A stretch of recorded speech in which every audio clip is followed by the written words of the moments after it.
Good day, Zimbabweans in the nation and around the world. Joining us live here on Zimi.com. If you're coming in right now, do let us know which part of Zimbabwe you're logging in from or which part of the world it is. Type in the comment box right there. And our viewers, readers, and listeners, we are here for news review. We shall be exploring the top and trending stories from in and around Zimbabwe. And as we begin right now, do press the share button.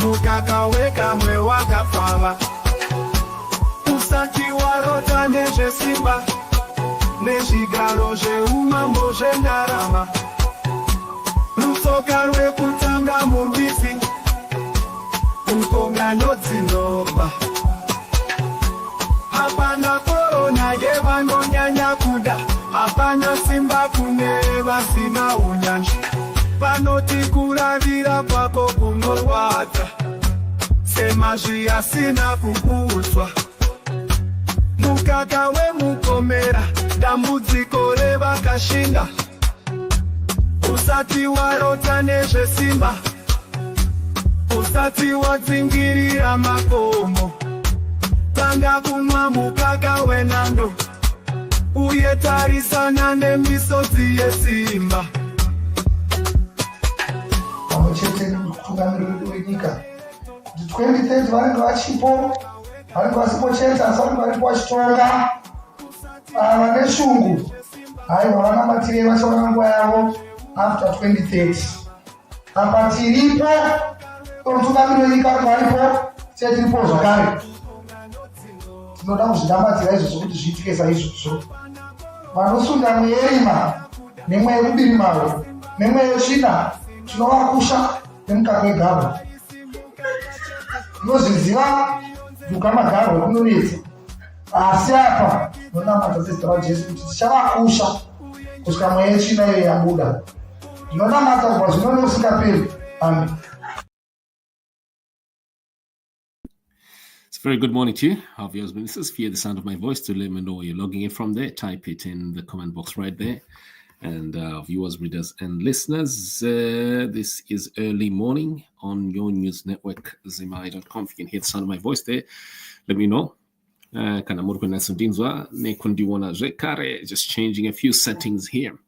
Well, it's early morning to you right now. It is nearly 7 a.m. in Zimbabwe, South Africa, and other parts of the world under that time band. Viewers, listeners, today we're just going to be looking at a few stories early this morning, and we are revamping this early morning session that we used to have for several years, a very long time, and it only got interrupted due to a matter. It was actually one matter, a very, very big matter relating to the safety of our citizens that I've had to attend. I've had to be spending nearly 2 years working on. And some people who don't come from my background may not understand why I do this. Like that.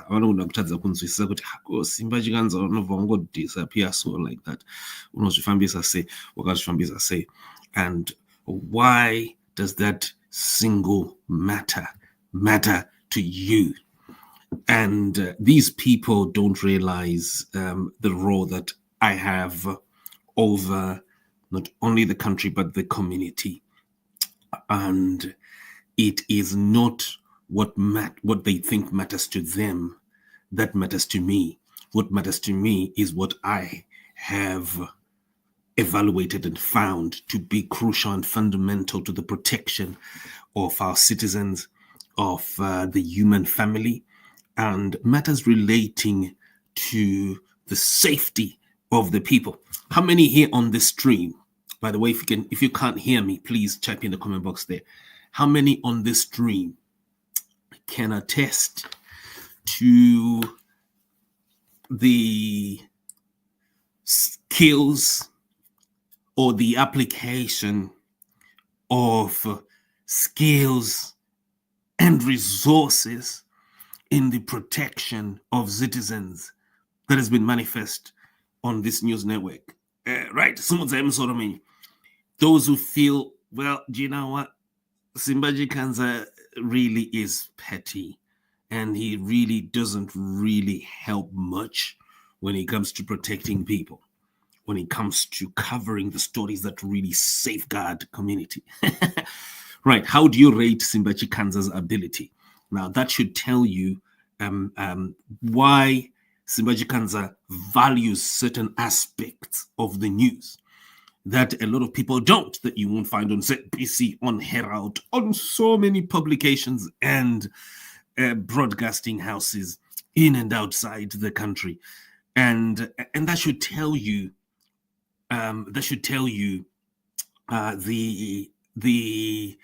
type of the genre of dedication.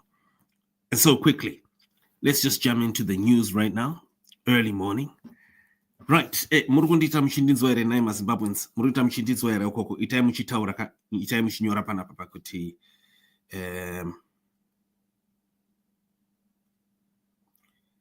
itai kamuchinyora panapa kuti murikundinzwa zvakanaka. Ndoda kuti muchindinzwa. Kuna vamwe vari pa spaces nevamwe vari pa video.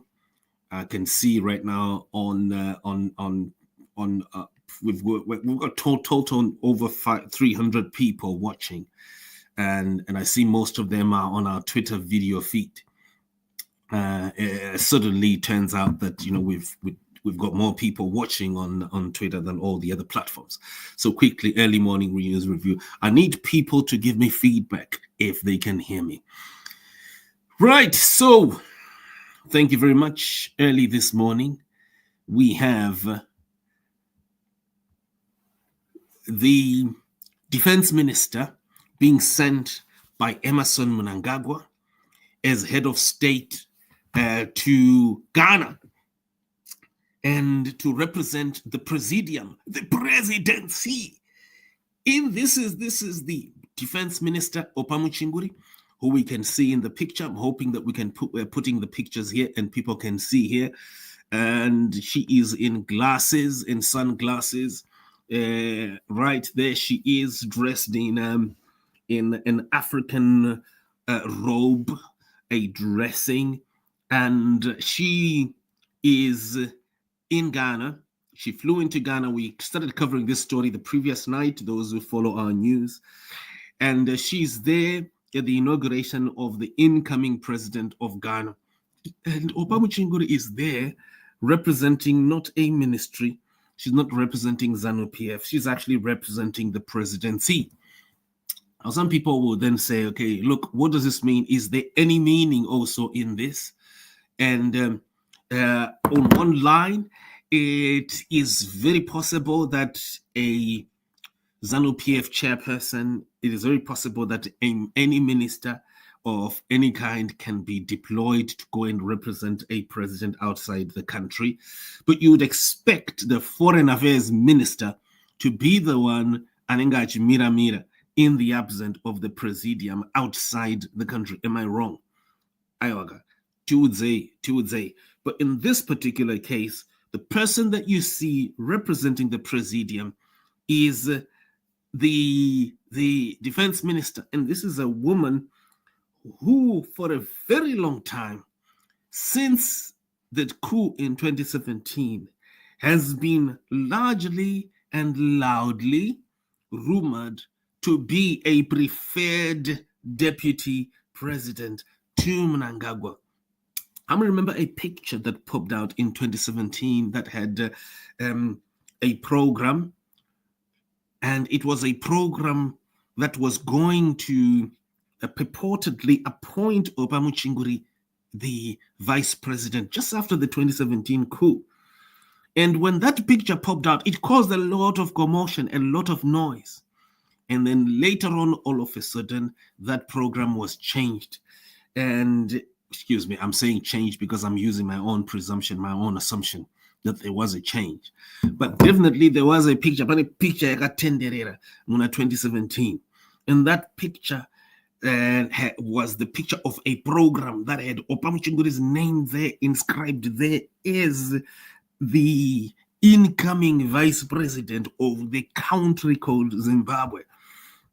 And for a long time, even though there's not been any explanation or ownership or owning of that document, that the government actually has been planning, that Mnangagwa has been planning since 2017 to make Oppah the vice president. The picture has caused rumors. It's created this loud and noisy rumor for over 6, is not 7 years now, that Oppah Muchinguri is the one who is going to become the vice president as soon as, or at a certain point in time when Chiwenga is either moved out or he steps out or whatever happens to him. And so right now, Oppah's presence in Ghana, it suggests a lot of things. And so we have asked George Charamba what he says to this. Tamuvunza isusu kuti ko nai vacharamba tiudzei kuti zvinoreva chii kuti imimi Mnangagwa unoindisa a cabinet minister kuGhana apo kuine matuma vice president anotozikanwa, and is it because of some new impending development that people should know? And are you not confirming that definitely something has been brewing since 2017, that Mnangagwa has never wanted Chiwenga to be his deputy? So we've not received any response to that. But however, I have to state that the presence of Oppah Muchinguri might easily, her presence as an acting president in Ghana might easily be just a mere happenstance, something that is just happening, no programming, no special planning, no intention to sideswipe Chiwenga or Mohadi or anyone else or any special program. And I'll quickly relate to this, why I say this. I say this because of one thing that people should know, one or two things people should know, is that Chiwenga has been in India for whatever program. It's been claimed that Chiwenga is in India because of a government program there that he has been undergoing, or some government-to-government program over there between the the Indian government and the Zimbabwe government, right? And then also Mohadi is unwell.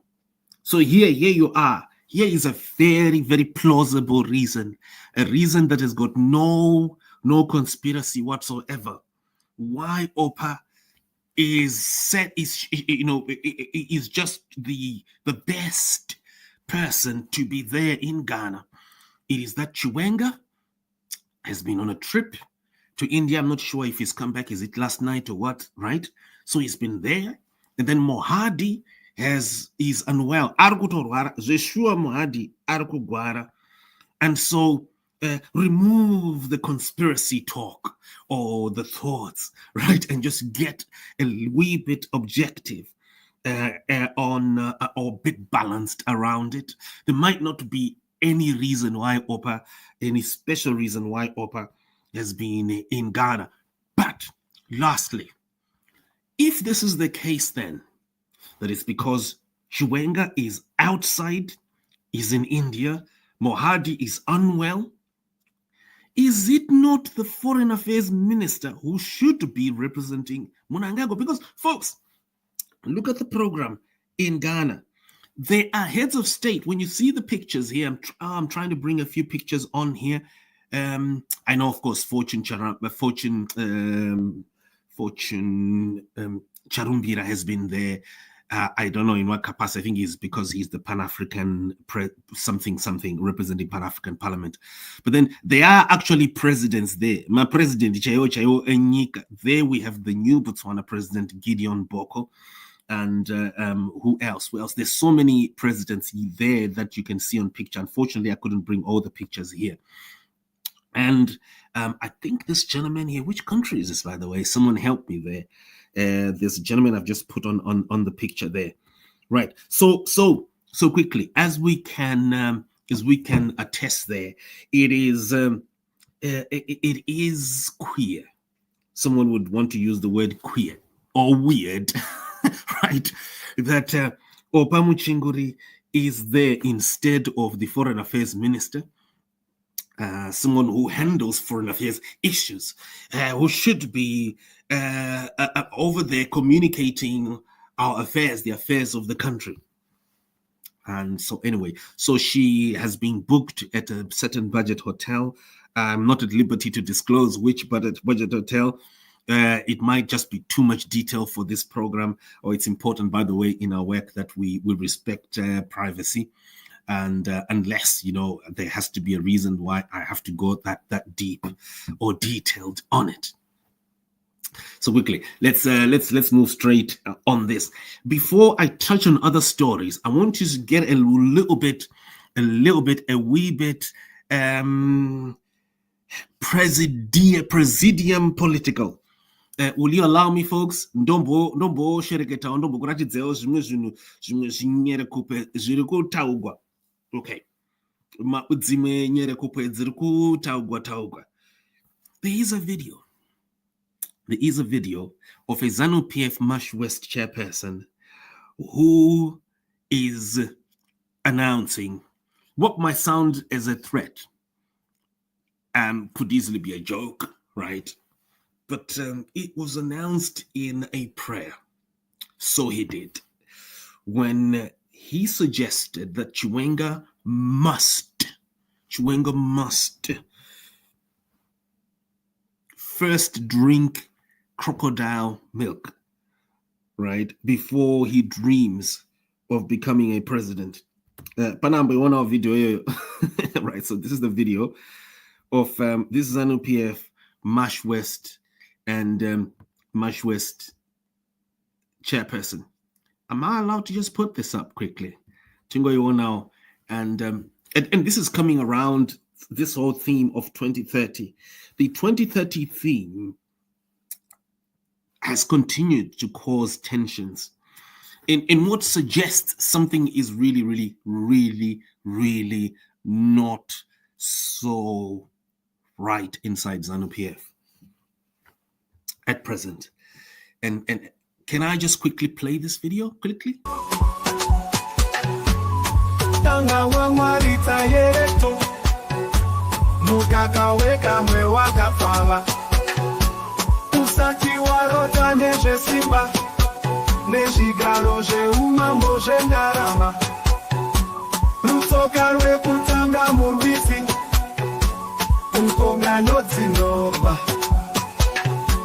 Apana corona yevanonyanya kuda, apana simba kune vasina unyanji, panoti kuravira kwako kunorwadza, semazvi asina kukudzwa.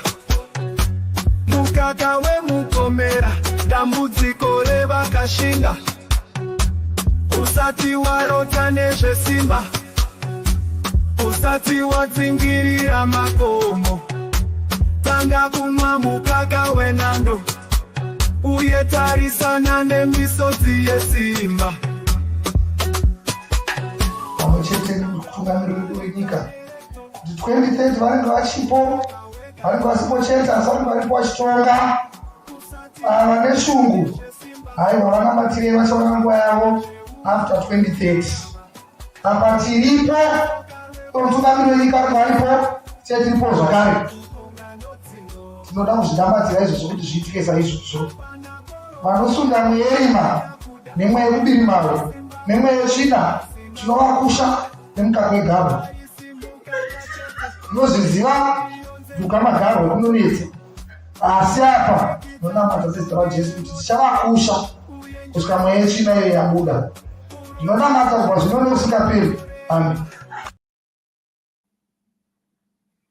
Right, so quickly, I think we've heard him there. Zvanzi tichava kusha. Right, what is kukusha? Kukusha kuita sprinkle. Okay, so we've put an English transcript on it.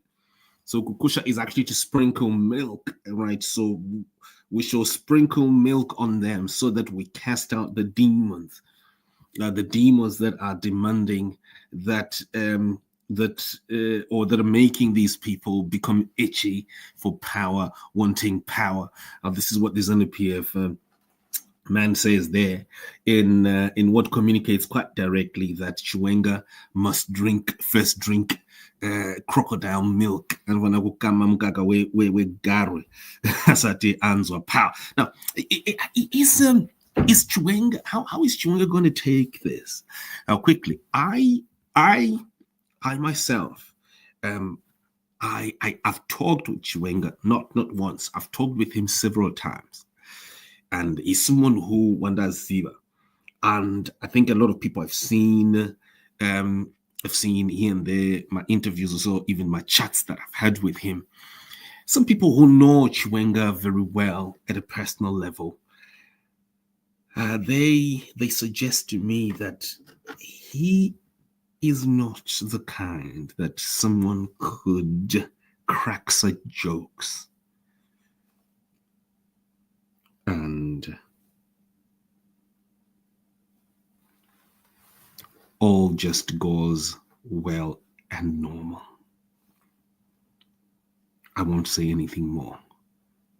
Ndapedza muzazondifunza kuti ndati chii ndatopedza so kana maakuda munozongoriwainda mungokachopa zvandataura izvozvizvi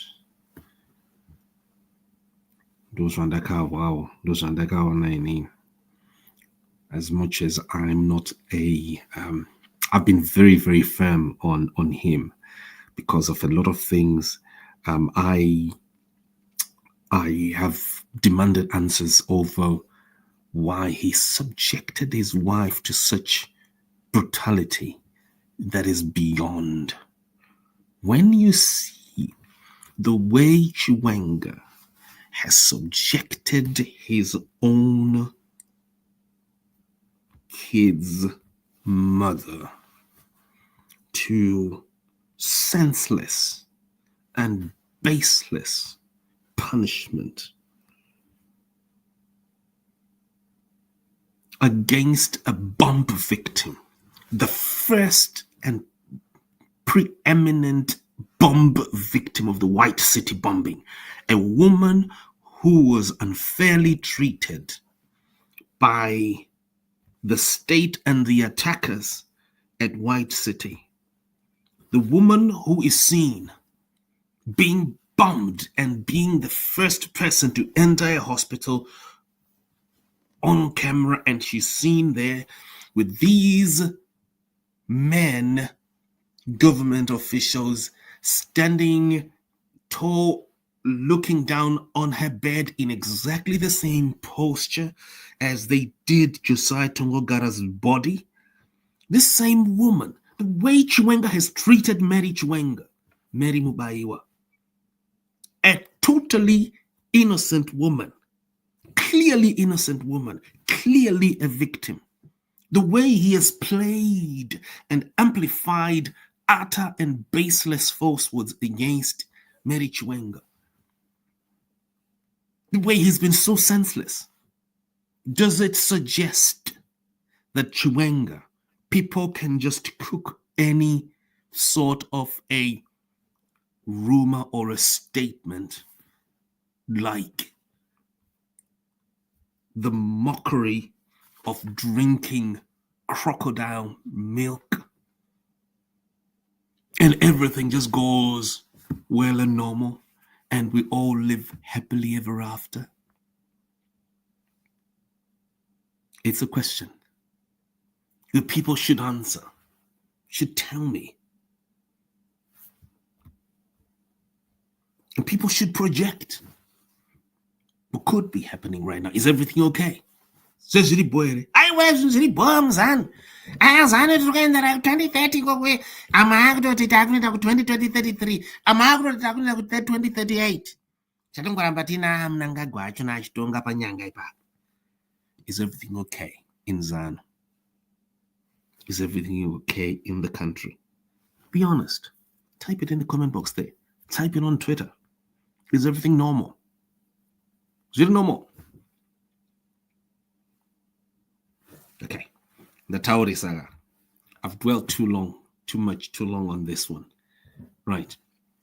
Please keep posting comments. I think I can see comments here. I haven't read these comments. I think someone has just said something there. I think they've said live yes Simba inda kupindwa after 30 minutes.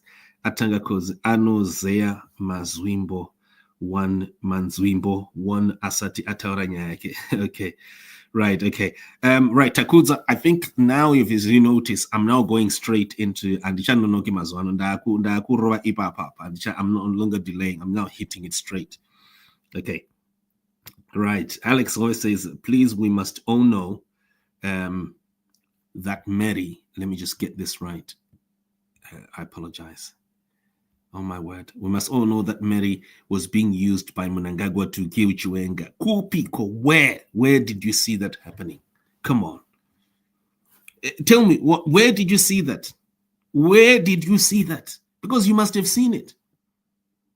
And how much have you talked about the actual killing that people saw with their own eyes at White City? The person who was attempted to be killed was Mary. How many people did you? I'm busy kutaura zvinhu zvamakanzwa nenzeve dzenyu idzi, but zvamakaona nemeso, a real live bomb exploding on Mary's legs, on her body, at the staircase on the 23rd of June 2018. How much of that have you posted, Alex Hove? How much of that have you posted? Can you see how the state operators can play certain tunes so that you can dance to those tunes and you believe those tunes? It's like right now, you actually believe that Mnangagwa is the president. I'm just giving an example. You believe that Mnangagwa is the president of Zimbabwe. You believe, for instance, you believe certain things that are just blown in your head, and then until you suck it, the same way you could suck the imposition by the state, that you must remain firm, you must remain courageous. Rambai Magashinga, everything is going to be okay. The economy is going to be okay, as you were raiding farms. Alex Hove says the doctor testified enough Kutimeri was behind the killing of Chiwenga. It's just by grace of God for Chiwenga to be alive, please. Alex, show me the statement. Because it is very clear that that doctor, not just the doctor, but Alex Hove, go back and follow. And by the way, you're commenting over even an ongoing case, but even though it's ongoing, go back and listen. Cut and paste here what the doctor said. Cut and paste here, and also cut and paste here, or copy paste here, the statement that shows you that that court case, while it was in motion, they froze the court case when evidence was now coming out that implicates Emmerson Mnangagwa. And that actually exposes Chiwenga for believing a bunch of dictations so that he's diverted from the reality that Mary is actually a victim. I mean, look, forget about the Supreme Court, because this is what's happening in the court. Let's talk about what you, Alex, saw. Because the court case is still ongoing. There's one on the 17th, in 9 days from right now. We're talking about what you saw on video. Did you not see the bomb exploding on Mary before she started developing those poisoning symptoms herself? The bombing. How many lines have you posted about Mary being the first victim of the bombing and the poisoning, because it was bombing first and then poisoning after. And these two, Mary and Chiwenga, are the first victims, the only victims of poisoning. And Mary is the victim of both the bombing and the poisoning. Same condition, lymphedema, maoko achizvimba, hands, body swelling. So tauraika, nyora izvunhu zvamunoziva. Why do you allow yourself to be fed the same way you folks, and by the way, I'm going to jump on to straight. I'm talking too much. I'm supposed to be dwelling on 5 minutes of this session, and I should be done and dusted. The same way you folks believe that Mnangagwa fought in the war. Alex, I've never talked to you, seen you posting here, how Mnangagwa is a Rhodesian ex-prisoner, a Rhodesian mercenary who was deployed by the Rhodesia CIO as a fake war veteran so that he would destroy everything. He would destroy everything, and he would accuse people. By 1980, the black people, the leaders, every one of them who were crucial were going to be accused and killed. How the very same Mary Chiwenga, who you are saying wanted to kill Chiwenga, the very same Mary, you see her in a hospital bed with men standing, towering over her while she's lying on the bed in exactly the same posture as Josiah Tongogara. Have you not seen this? I'm not going to pretend as I'm Kuti Mary is your modern Josiah Tongogara. Why don't you talk about this? Let's assuming that Mary actually did something like that. Why don't you talk about how her standing, her lying in bed after the White City bombing is exactly the same as that of Josiah Tongogara and that of Morgan Tsvangirai. It's a photo shoot by men who appear to have no conscience whatsoever. Which other person have you ever seen is a victim of either an accident or a bombing, will be lying in a hospital bed like this? Like this? Huh? And men who are meant to be preserving her dignity, her dignity, like Tongogara's dignity, actually stand there and they do a photo shoot. Like they did in 1979 in December. This. In a country scarred by political intrigue, violence and unresolved tragedies, the story of Mary Chiwenga, wife of Zimbabwe's Vice President Constantino Chiwenga, pops off unresolved injustices that have shaped the nation. Mary's life took a harrowing turn on June 23, 2018, during an attack that eerily mirrors the tragic fates of historical figures Josiah Tongogara and Douglas Munatsi. The two bombing victims placated on camera during their anguish moments. Who on earth does what Mnangagwa men keep doing since 1979 to placate bombing victims on camera while they are their bedside? Mnangagwa has done this on Mary Chiwenga, the same person who treated him with dignity when she airlifted him when he was poisoned the previous year at a Gwanda rally. The bombing at White City Stadium. On that fateful day in Bulawayo, Mary Chiwenga, alongside her husband and President Emerson Mnangagwa, attended a political rally at White City Stadium. As the rally concluded, a hand grenade exploded near the staircase where Mary was descending. While President Mnangagwa had already exited the area with his entourage, the blast struck those still descending, including Mary and her security detail. The attack claimed 3 lives, including Mary's bodyguard, and left many injured. Mary herself suffered severe injuries and would later develop lymphedema, a debilitating condition that has come to define her life post-bombing. The image of Mary lying in a hospital bed, her posture reminiscent of Josiah Tongagara's after his mysterious death in 1979, has been etched into the collective memory of Zimbabweans. As you can see there, folks, could play this over and over, but tell me, how does someone confidently accuse Mary of anything when you can clearly see there she is a victim of attempted murder? She is the victim. No one has taken the... No, you folks, you can't even ask questions. No one has taken the person who bombed Mary Chiwenga, who threw a bomb at her legs in June 2018. Because that was clear attempted murder that you folks saw. Makazwana. You're being played on. Your minds are being played on to hate a victim, a clear victim of attempted murder. Assuming she did later, let's just assume she did later try to kill her husband. Assuming that it later on happened that way. Why would you still avoid this particular attempted murder that you can see? Isn't a question. Isn't a question of God.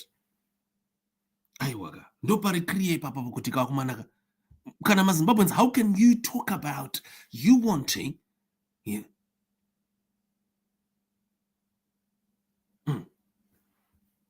How this then shows how can you be wanting justice or clarity and you don't ask these basic questions? Just going to check here a last question. I'm going to move slowly to another story here, folks, because I've overdwelt on this. Alex always saying, Simba, I'm saying now why Mnangagwa didn't challenge Chiwenga on such serious and heinous. Thank you very much. You're spot on there. Now we're talking Alex. Alex there has asked an important question. Alex, if I were you, I'll take that question. I'll take a screenshot. I'll put it on Twitter. I'll share it around, spread it all over on social media, spread it on WhatsApp, everywhere. That is now the question.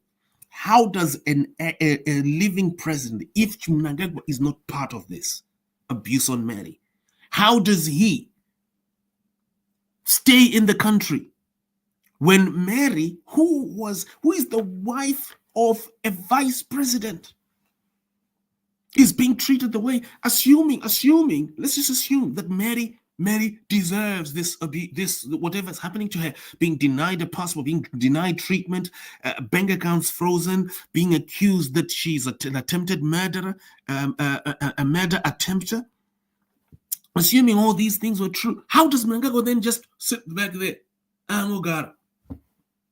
If Mnangagwa is not part of it, tell me.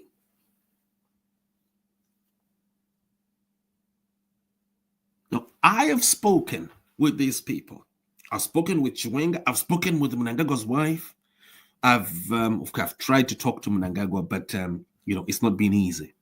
But I can definitely tell you, folks, that in October 2021, Mnangagwa did run away from me in Glasgow when I wanted to ask him about this. And then he phoned Shepherd Yuda asking for permission. I don't know why Mnangagwa is afraid of me, because all I wanted to ask him were things that could help to change and to address what needs to be fixed in the country. I'm not anti-Mnangagwa. Okay, so quickly. The Taurisa. But as you can see, these are things that I start to beat the volume. I increase the volume on because you can clearly see here what strongly points to, what do we call it? Fake news. Some people call it fake news. And Donald Trump calls it fake news. That's it. You're being treated fake news. Fake news. Our fake news ain't being taught fake news. But what was Zads when fake news? Move a matungo believer. Fake news. Right, so quickly. Got some more stories here to go through. So what I was saying at the end about this Mary Chiwenga thing here is I am wondering how, folks, hear me. I'm wondering how someone like Chiwenga and the level of cruelty, right, that you folks have seen this man, that he's treated his wife, how he's taking all these insults and being told you must drink crocodile milk for you to ever dream of taking over power. If he's doing this to Mary, how does he take some of the statements that you folks post on social media? Let's get facts. I'm talking about facts. Zim ayendema. Oh, ndeba ma facts. Pana party taure zvinhu kufungitsira. Autara chase. How does Chiwenga take it? Tell me, how do you see Chiwenga taking these insults? The 2030, now it's 2033. Now some people are even saying 2028, 2038. As Dr. Shigago 2038. How does he take it then? Is he happy? And if he is not happy, how far is that unhappiness? We're trying to judge here by what you have seen, by what we have seen of this man, Chiwenga. Mashandirake. Okay. Right, I'm going to ask for a few people to maybe ask one or two questions because I want to go into other stories that have got nothing to do with these politics and these things about the Presidium and ZANU PF wars and things that can stretch us. Right, should we take 3 minutes of this? I've got Saint and Munya. Saint Mawani. Saint Mawani. Mamuka says Saint Mawani. I'm not doing Zira Mawani. Right, okay. Saint Mawani has disappeared. I thought maybe we were going to have a few questions here. Right, I had a few people calling in. Right. There's a story, folks, that is on Zim-I that I'll just pop here quickly. And this story is the ZARP, Zimbabwe Republic Police, right? So the Zimbabwe Republic Police, I'm just going to try and bring the story on the screen, and they are accusing schools of copying Wigno Chivayo. Right? Is it being shown now? No, not yet. So I'm going to put it here so people can see that story on the screen. Okay. Let me know if you can now see it on the screen, folks. Yes, so the story is now clear there. Can you see it? Police accuse schools of copying Wigno Chivayo's money stashing. Police are popotera zvikoro kuti muri makopera Wigner. Now, have you seen this story, by the way? Have you seen this statement with the police? Those who are on ZBC, who are watching ZBC, you would have definitely seen this, right?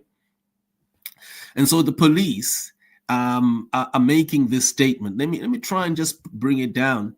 So the ZARP has accused the schools of mishandling cash in the style of the infamous conduct of businessman Wigno Chivayo, who has come to symbolize the misuse of large sums of unaccounted money. Chivayo, whose name has become synonymous with failed accountability after receiving $5 million for the country's non-existent Gwanda solar plant, has not delivered a single solar plant in nearly a decade. Instead of cautioning Chivayo for wasting millions on luxury cars while schools remain in darkness, the police have turned their attention to schools, accusing them of piling stashes of cash on their premises. And so the police spokesperson Ponyati has issued the strong warning to schools, right? So he says, look, he says school authorities should employ guards from reputable security service providers, install CCTV at entry points, and administration offices. Above all, they must stop keeping cash on site, Nyati said. The remarks, however, have ignited firestorm. Because ngotaura nyaya yezvikoro ngambotaura kanyaya yewikinero ambotudza remazita rapine nyaya yewikinero because wikinero ka ndiye munhu wemari ka tiudzei. Right, aiwa katiudzei ka. Wikinero ndiye munhu wemari ka. Why are the police quiet about Wikinero Chivaya, who is the godfather of this money stashing? Why are they quiet? And why are you folks quiet? In Mazimba Maganyara Rey, when in actual fact here, the police should be speaking about the money that Wikinero should be supplying solar panels. And why are you Zimbabweans just quiet? And you're seeing the likes of Vana Macheso, Charles Charamba, and those sorts getting cars. When that money, those cars should actually be solar panels. What's better? If I was to tell you right now, take more. I know you're on Twitter right now. You're listening to me, right? If I offer you today a car and solar panels, which one would you want? You would want a car. You would want a BMW. That I will offer you 15. In actual fact, how much is in a BMW? On a BMW, the money that's paid on that brand new BMW, in total, it can buy you more than 120 solar panels. No, I'm wrong. 200 solar panels that can power Parinyatwa, they can power Mpilo, they can power Harare Hospital, they can power Chitungis all at the same time for the whole year. Money for one car. I want to take more. Saka, dude, how much? What would you want if I was to say here, right? So what I'm saying is the police, if they're serious here, we're talking about someone who goes on social media and he has barely ever paid taxes, even a tiny fraction, even 1% of those large stashes of money that he flaunts on social media. And he's supposed to be buying solar panels. So that should be the real discussion here. Around Nyaima solar panel, what are we valuing? You know, when you get into the United Kingdom, Ainama resources, it doesn't have resources like Zimbabwe, like Mozambique, Zambia, South Africa have. No. One thing that you'll have in UK is non-stop electricity, non-stop water, clean water, and functioning roads. Basics.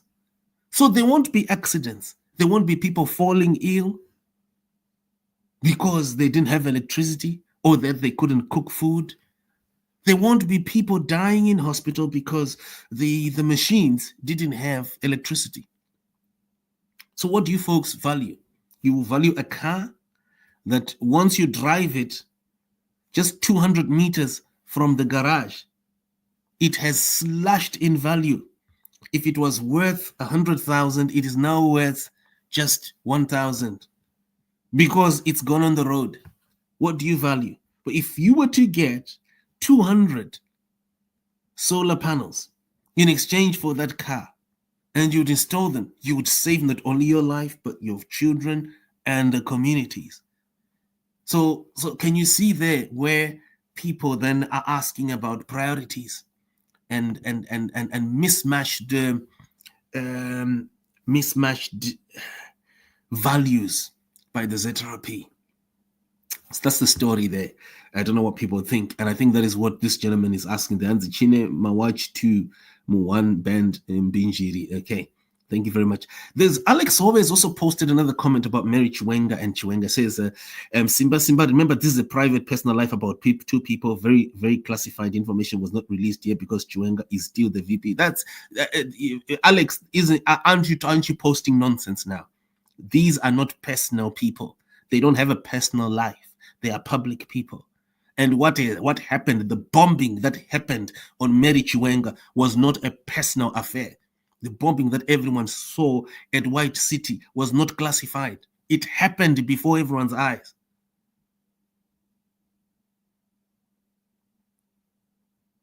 So stop telling us about what is mythical. what is in your head about what is classified and not classified. Let's talk about what people saw. And tell me something, Alex. If Mary Chiwenga wanted to kill Chiwenga, do you think that Mary Chiwenga would fly to South Africa, 2,000 kilometers away, to kill Chiwenga in South Africa, and she couldn't do it in Harare? If just basics, come on, basics. And why is Mnangagwa quiet? Why is Auxilia Mnangagwa disrupting me when I'm asking about basics like this? Why is Mnangagwa and his wife, why are both of them urging to destroy Mary? And is this not the same way that some people were urging to destroy Josiah Tongogara? Is this not the same way that some people were urging to destroy Robert Mugabe?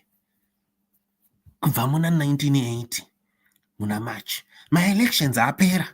Ndoda kuudzai maZimbabweans kuti munhu uyu anonzi Mnangagwa uyu aida kuuraya president kubva muna 1980. Akaudza president kuti indai kuMozambique muda kuraiwa nevarungu. Ipapo anga atoronga nevarungu kuuraya president.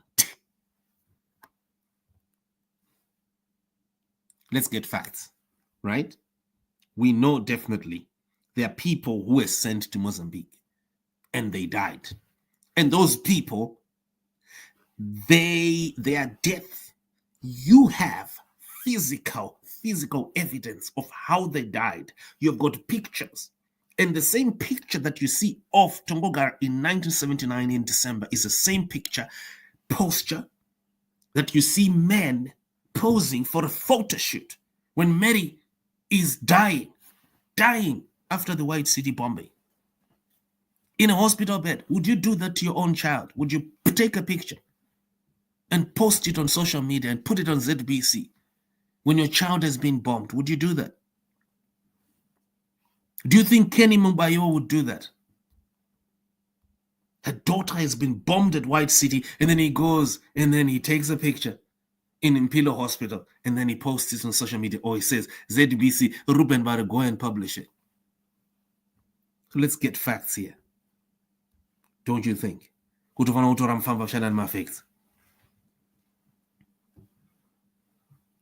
Right. Got an important comment here. Noki saying, if Chiwenga or Mnangagwa is part of the cartel, no chance they will challenge each other. Okay, thank you. Thank you for that comment. Let's move. And then Success Mosa is saying, we can't blame Chivayo Marii haisi yake akango piwa kuti ita aite zaunoda so iye ari kuchigawo, so we have to blame muno ari kumupa mari yacho ndiye asiri kuda kuti upenyu hwema civilians huite right. Okay, thank you for that. Yeah. Whew, folks. We've got a lot of stories to discuss today, and I'm wondering if we're going to be able to talk over them. There's a story that I noticed that is on New Zimbabwe, and it's a story that I'm not sure if ZimI has it. So it's a story of the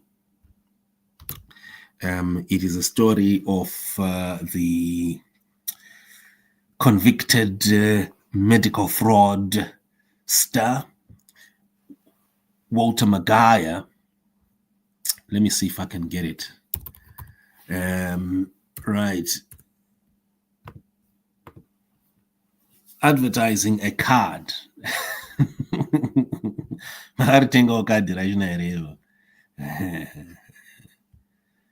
Vatudze kuti maritenga iri kadhi racho kadhi renga magaya kwaine magaya kune kadhi raakutengesa uko kadhi rekuti ukangoritenga iwe unobva ungopfuma. Ichokwadi here naita yangonzwa tangoona ari pavhidhiyo. Kwai miracle card, he claims he uses and he exercises evil spirits. It's a miracle card that he claims exercises evil spirits. I'm going to try and put it here. So quickly. So I mean, I say, right. So folks, folks. This is a man who Zimbabweans know that he has a conviction for selling a HIV medication which was fake and which actually resulted in the death of 4 people. The story was never really fully published, but there are 4 people who died after taking, at least that we know, and that died after taking that medication. And the very same Walter Magaya, who was running that program, is the one today announcing this this card that is claiming it. And deep in the man and Zimbabweans. How are you going to take this, folks? How are you going to take this? Tell me. How are you going to take this one? Because I struggle to even talk about it. No one's but I just lose strength when I talk about Magaya. My apologies, because I just don't get it. How I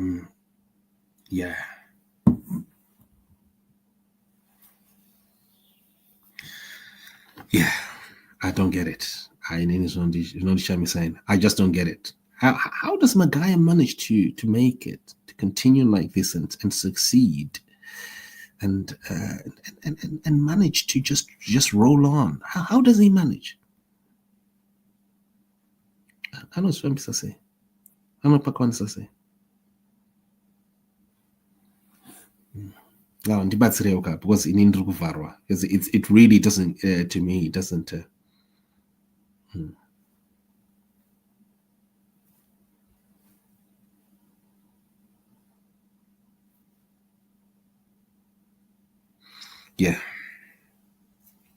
This one, guy.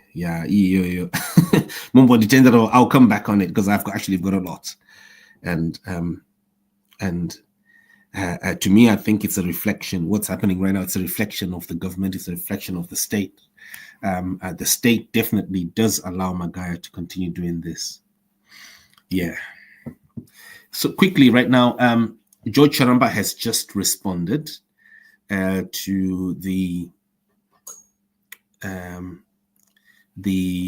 tweet.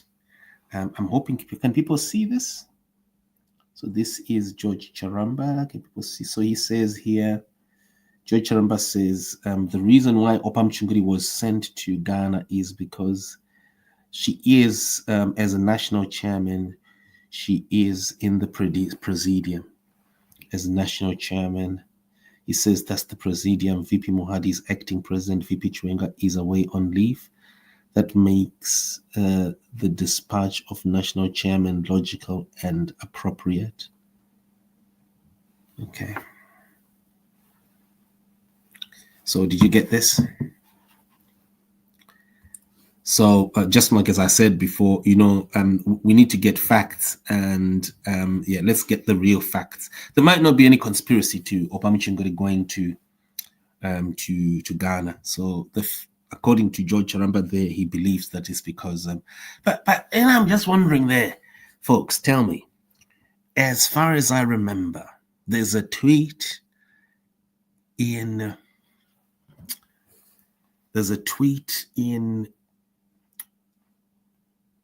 a government of India website that suggests that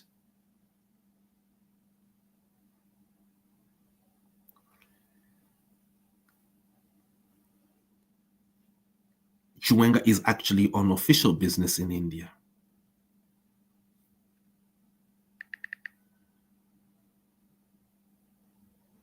I'm going to look for it.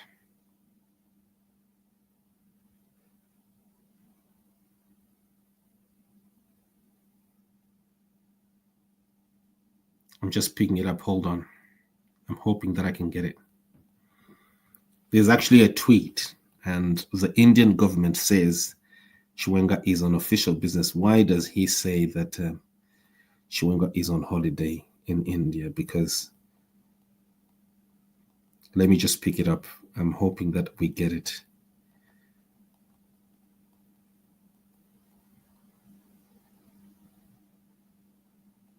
Oh my word. Koyaenda kupiko naye. There is a tweet, and the Indian government suggests that he is there in India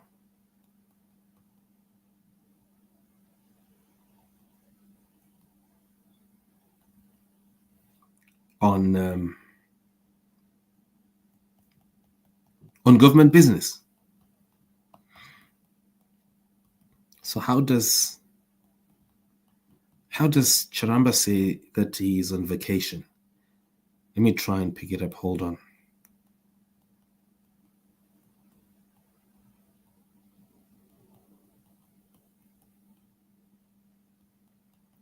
Oh, folks, I seem to be struggling to get it, but I'm quite certain there is an India government tweet that states that yes, I found it. Thank you. I found it. Oh, thank you. I found the tweet now.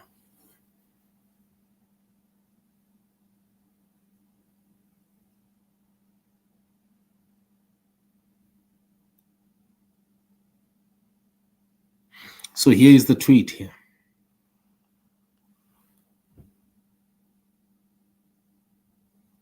Am I wrong to say? It says here, Minister for Protocol, Shri, welcomed CGN Chiwenga and Vice President of Zimbabwe to India on his arrival to GOA at, what is GOA?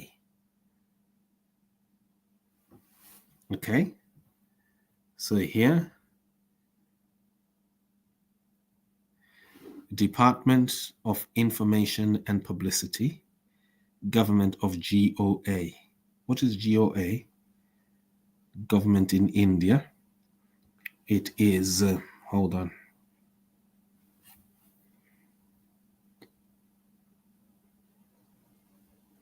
Minister of GOA. What is GOA? Those who are in India, tell me. Department of Inf is excuse me.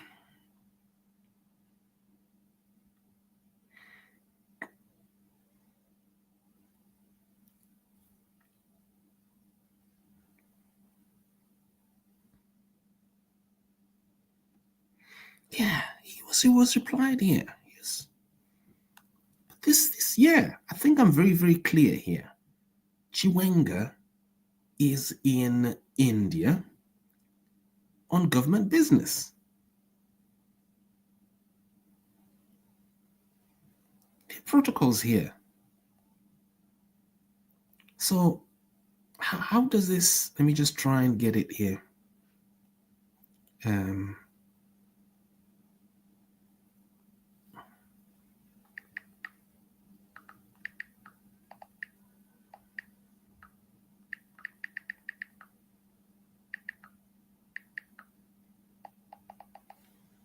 But India government, I'm just replying Charamba here,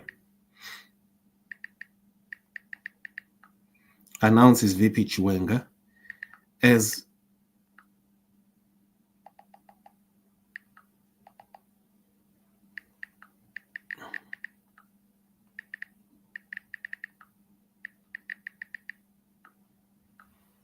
right. Yeah, there we are. I'm just, yeah, we have to question these things. Let me just put it down here.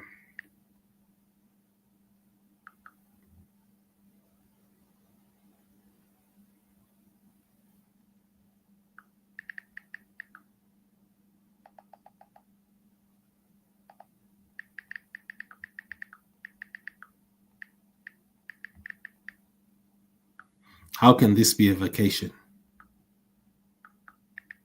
So, but the Indian government announces on official government business.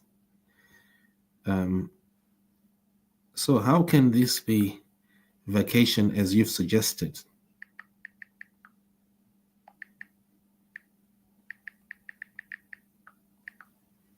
Right. Okay, good.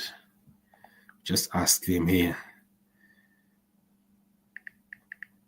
Apa ndopa unowana kadata resa kutokovhunza because vanhu munenge muchingonyepegwa ka. Saka ndamubvunza charamba panapa ndamubvunza paTwitter. So you need to follow. If you want to follow through this discussion, log on to Twitter /ZimI so you can actually follow the discussion. I tweeted it on the ZimI Twitter account right now. And follow this discussion because you need to know what Chiwenga is doing there. Charamba is claiming that Chiwenga is on vacation, and yet the India government welcomes him as an official business. To believe shall we believe you or we believe the India government? Chalas.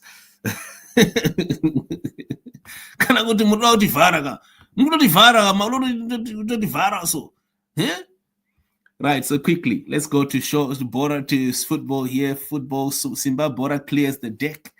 Okay, 13 players released. Zimbabwe has parted ways with 13 players, including 2024 Soccer Star of the Year, Walter Musona, following the expiration of their contracts at the end of 2024.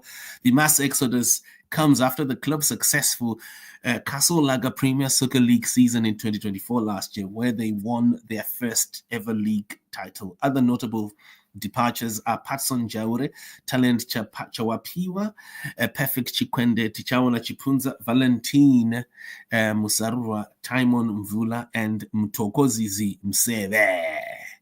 In a significant coaching change, Tendera Ndiraya has also left Zimbabwe to join newcomers Scotland FC, who are set to begin their first season in the top flight league. Musona is reportedly set to follow Ndiraya to Scotland FC.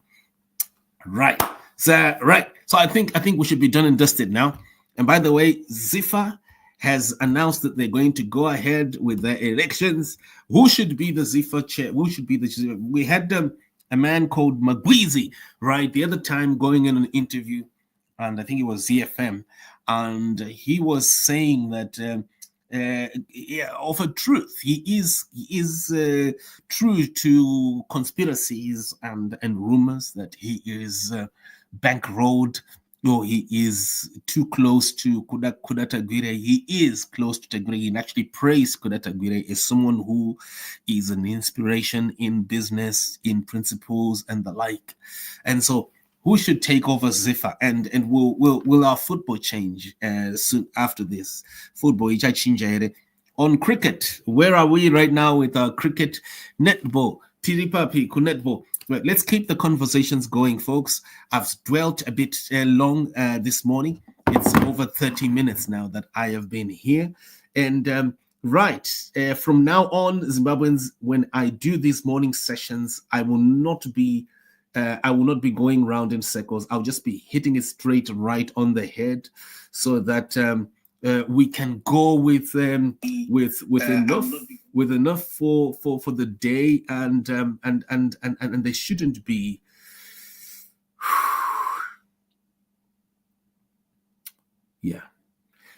there shouldn't be diversions or delays or aspersions. You must just hit straight on the dot. If there are any news items that you wish us to cover, please let us know.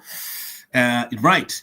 By the way, there's an investigation that I did that I've done in the last 2 years in conjunction with the Gold Mafia on soon after the Gold Mafia 1 to 4, and this was on Sengezo Chabangu. I think you remember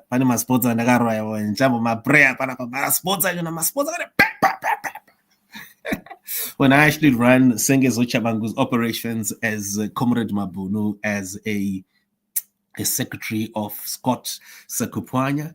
And so what happened there was a murder cover-up that Sengezo Chabangu was involved in. That investigation has not ended.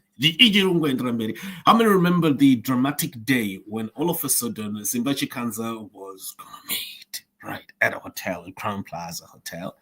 And he was actually waiting for Comrade Mabulu, you're coming. And I was coming there, and I got out myself.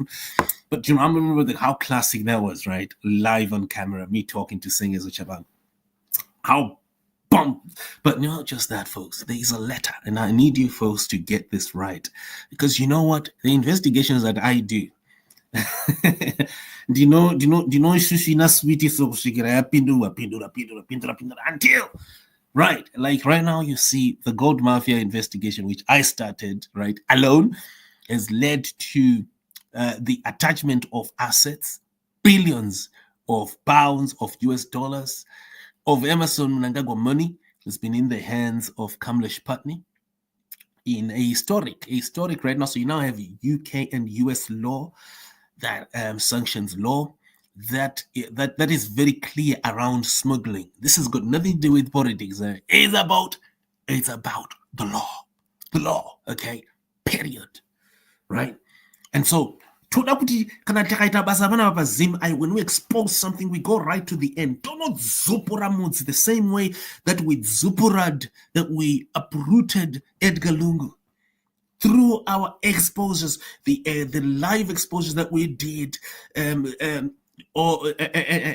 how we unmasked Edgar Lungu. The unmasking must lead to some change, and that's what people have been asking us over the years. What people have seen right now is Edgar Lungu the president of Zambia? No. Soon after ZIMI exposed him live on camera, where is he today? Right? That's what we do. Gold Mafia is when did you see Hubert Angel in UK? Yeah? Do my investigations are not mudzwite se udzupurwe ana eZimbabwe vadzikinurwe. Yeah? Masisi, is Masisi still the president of Botswana? He was exposed here on ZIMI for over 3 years. When President Ian Khama needed assistance in the media, he came to ZIMI and we started exposing Masisi right here 3-4 years ago, right here on this news channel. And we continued doing it until Masisi was eventually, the people of Botswana obtained their transition, their breakthrough through Zakantobas already ruled. So that's what we did on Chabango. The next person that I did on, and guess what, folks? It was in a hotel again. It's Douglas Monzora.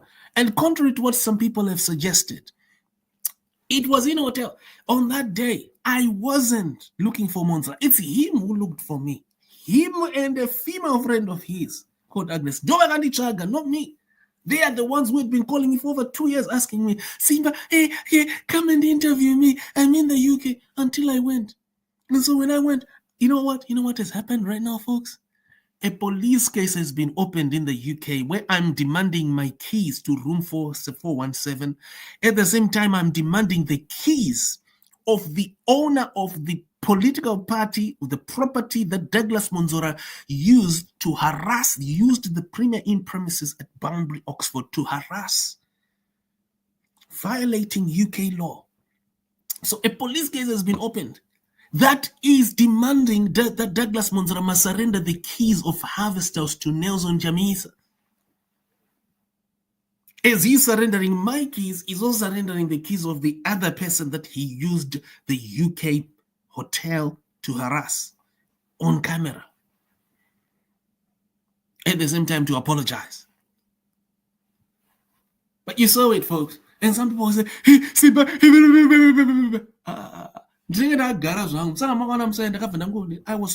I was abused that night. Listen to me, because that was my hotel room. I booked Douglas Monzora in room 217, and I booked and Douglas Monzora stole my key, room 417,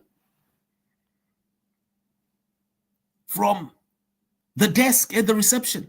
And he went and he violently occupied my room.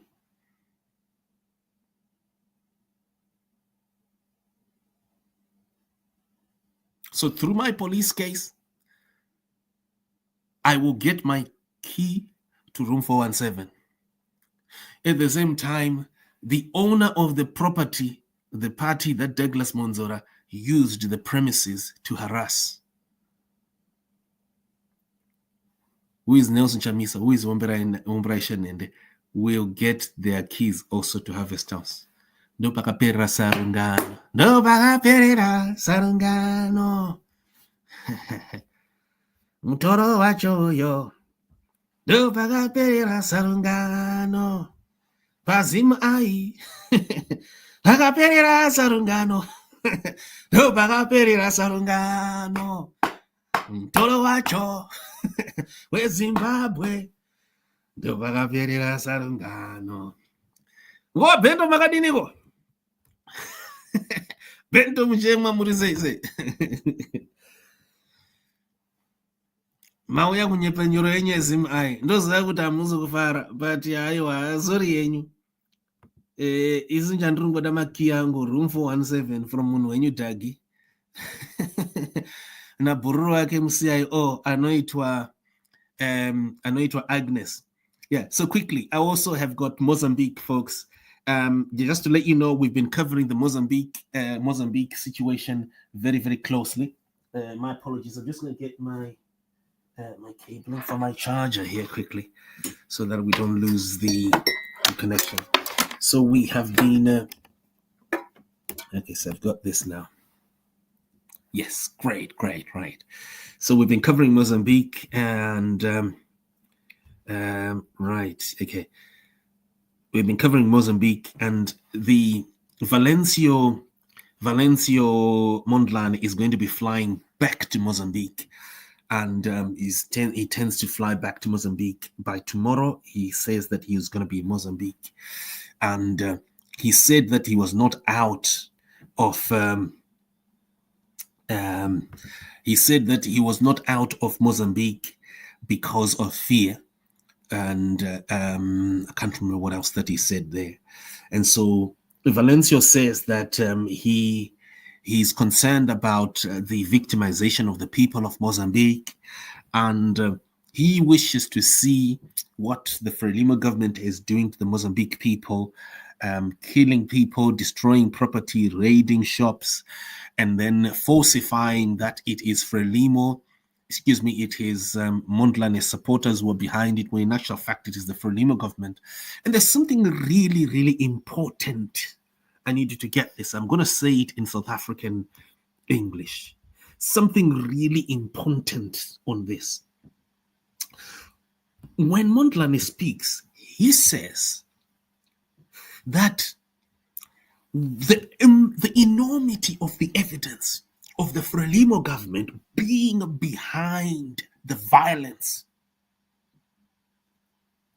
that was accompanied with videos of army trucks, police trucks ramming into warehouses and ushering people, civilians, to go and raid those warehouses. I mean, such enormous evidence that it's not the civilians, that you see the mothers dressed in their kitchen dresses, who are standing there confused. Why have the police brought us here? It is the police who are opening the warehouses, violating property rights. Such enormous evidence. And then he says something which is important. And I'm hoping people who are on Twitter and Facebook can type this. This phrase is, suddenly, the terrorists in Cabo Delgado have disappeared. As soon as the elections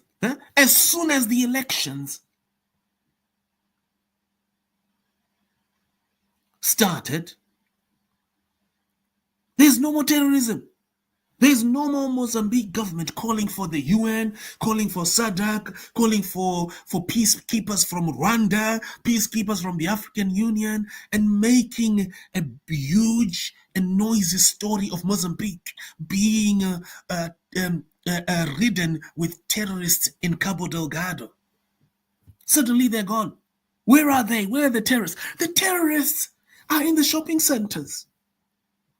They are using army trucks and police trucks to raid supermarkets, to raid warehouses, and deceive the public and tell the public, go in and raid the property. Go in and just steal. And I've got one video, one of the incidents, folks. I was there in Mozambique. Oh, Mozambique. Ndandiriko. Mudakuiona ere video hiyo. Ndandiripo pa video call. I was there on video call. And while I was there, I witnessed, you can see on my video, people walking away after police had force opened a warehouse.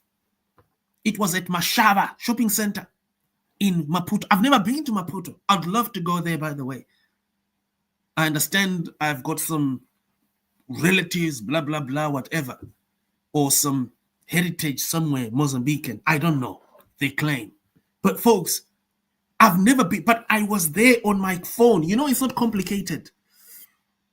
The Tanzanian president, the SADC leadership, did not need any special interpretation. All they needed was just to have one or two people who have got cell phones, and you just use their cell phone to film. You just ask someone who is there at the supermarket, please show me on video, and you'd see it for yourself. I was on video call and I saw these people walking away.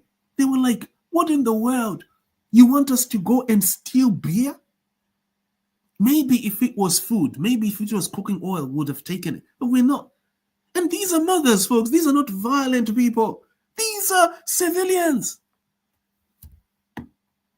Refusing to be ushered into the warehouse that has been illegally opened by police officers. Vajiramba, refusing to enter. And the evidence is so clear. What I just don't get, and I'm going to be straight here, I don't understand how Mondlane can fly into Mozambique before this has been fully exposed. I don't get it.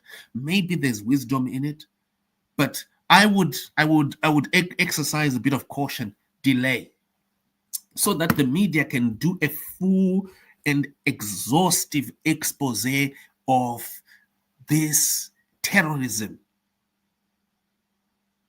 of terrorists who suddenly disappeared, who used to be at Calvert, but now where do you see them? You see them at the supermarkets, destroying property. You see an army truck destroying a shop, a warehouse. You see a police truck. So I just don't understand how Mondlane does this. What I also know, what I'm told, is that they shut his bank accounts. They really squeezed him in. And possibly maybe it's the pressure.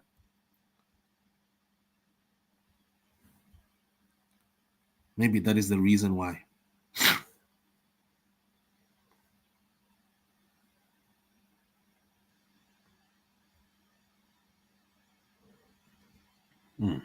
Maybe that's the reason why. But if I was Mondlane, I wouldn't go to Mozambique right now.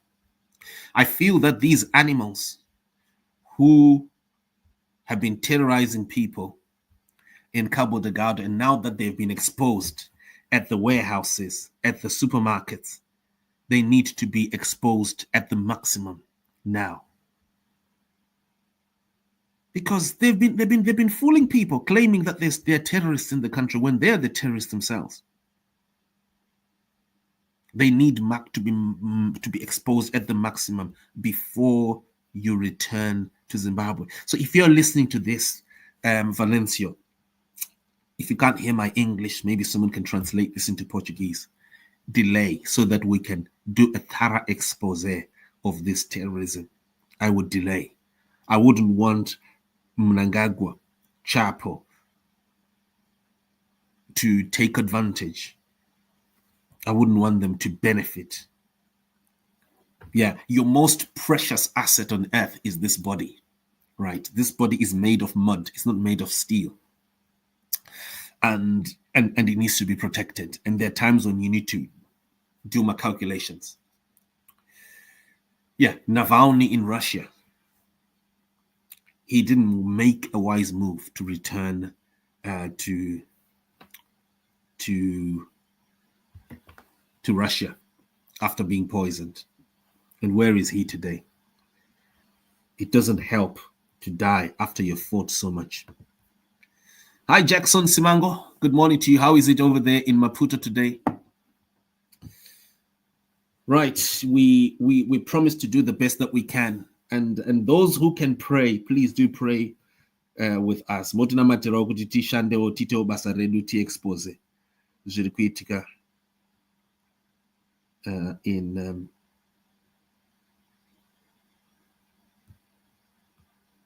what is happening in Mozambique. So I would like right now to quickly just play a video of Mondlane just as we end, folks. And is this the video? I'm wondering. I'm hoping that it is. Can we watch Mondlane? Maybe let me, before I get there, can we ask Nika, do you want to say something? I've got a 4-minute video that I want to play of Mondlane that's been translated to English. Nika? That's okay, Simba. You can go ahead and play the video. Thank you. Thank you. Here we go. I gave this whole introduction because I haven't been able to sleep for the past 3 days. Every day I receive information. Brothers are kidnapped, abducted, shot, killed, injured. All this is being done under the guise of supporting Venancio Mondlane. If that's the case, I want to tell you something right now. Please pay close attention to what I'm about to say.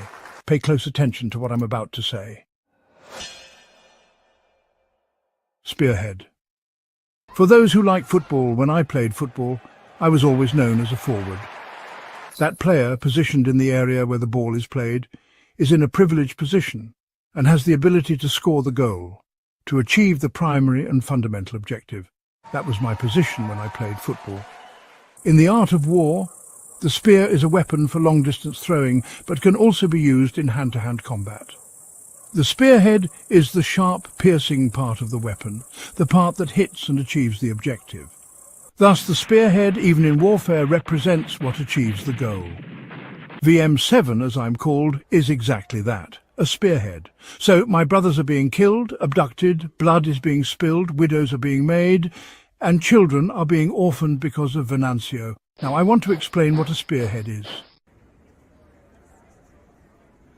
On Thursday, January 9th, at 8:05 a.m. sharp, I, Venancio Mondlane, will be at Mondlane International Airport. I'm coming to Mozambique. What I had to do outside Mozambique, the role I had to play so that demonstrations and protests could be organized and move forward, has been done. I wasn't outside Mozambique out of fear. They are killing our brothers, destroying their stores, burning gas stations, warehouses and factories, claiming that it's protesters doing this when it's not, all to create hatred among brothers. If this is all because of me, because of Venancio, then Venancio will be at Mondlane International Airport on Thursday at 8:05 a.m. That is being a spearhead. If a spear is a weapon, then I, Venancio, will descend like one into Mondlane International Airport. I'd like to invite my brothers to welcome me at Mondlane. I'd like to invite the Mozambican people to come and meet me there. Come wearing black shirts, white shirts, or any inscription you prefer. But I think it's important to honour the 300, better yet the 400 freedom heroes who were killed, assassinated and thrown into mass graves. Let's honour them on this Spearhead Day, Thursday, January 9th, with Venancio Mondlane in Maputo in Mozambique. I'll be there. I believe this news will address those who said I was in hiding, that I was afraid. It's not true. I have legal cases against me. The President of the Republic never wanted to resolve this issue so we could have dialogue. I have no problem with the cases. I leave them behind. I have arrest warrants. I leave them behind too. If they are killing my brothers, assassinating my brothers, then I will be there in person. You can do whatever you want. If you want to assassinate me, do it. If you want to arrest me, go ahead. I'll be there. I no longer need to hire companies that search the world for me, mercenaries who roam everywhere. I don't need that anymore. I will be in Maputo on January 9th at 8:05 a.m. I will be in Maputo. I'd even like to invite the President of the Republic to be there. The Attorney General, be there. The President of the Constitutional Council, be there. The President of the Supreme Court, be there. And other organizations as well, be there. I'll be in Maputo. You don't need to chase me anymore. I'll be in Maputo. The truth is, one, as I've always said, my body is at your disposal. Will you kill me? Go ahead. The only thing I know is that my fight will never die. Moreover, I know that my fall will trigger a popular fury in Mozambique, one that will have no comparison in history, not just in Mozambique, but in Africa. You'll witness something never seen before, the fury of a people moving with intensity and force like never before. Dear friends, this is the message I wanted to share today for Mozambique, for Africa, and for the world. See you Thursday, January 9th at 8:05 a.m. at Mondlane International Airport. A big hug, a kiss, and goodbye.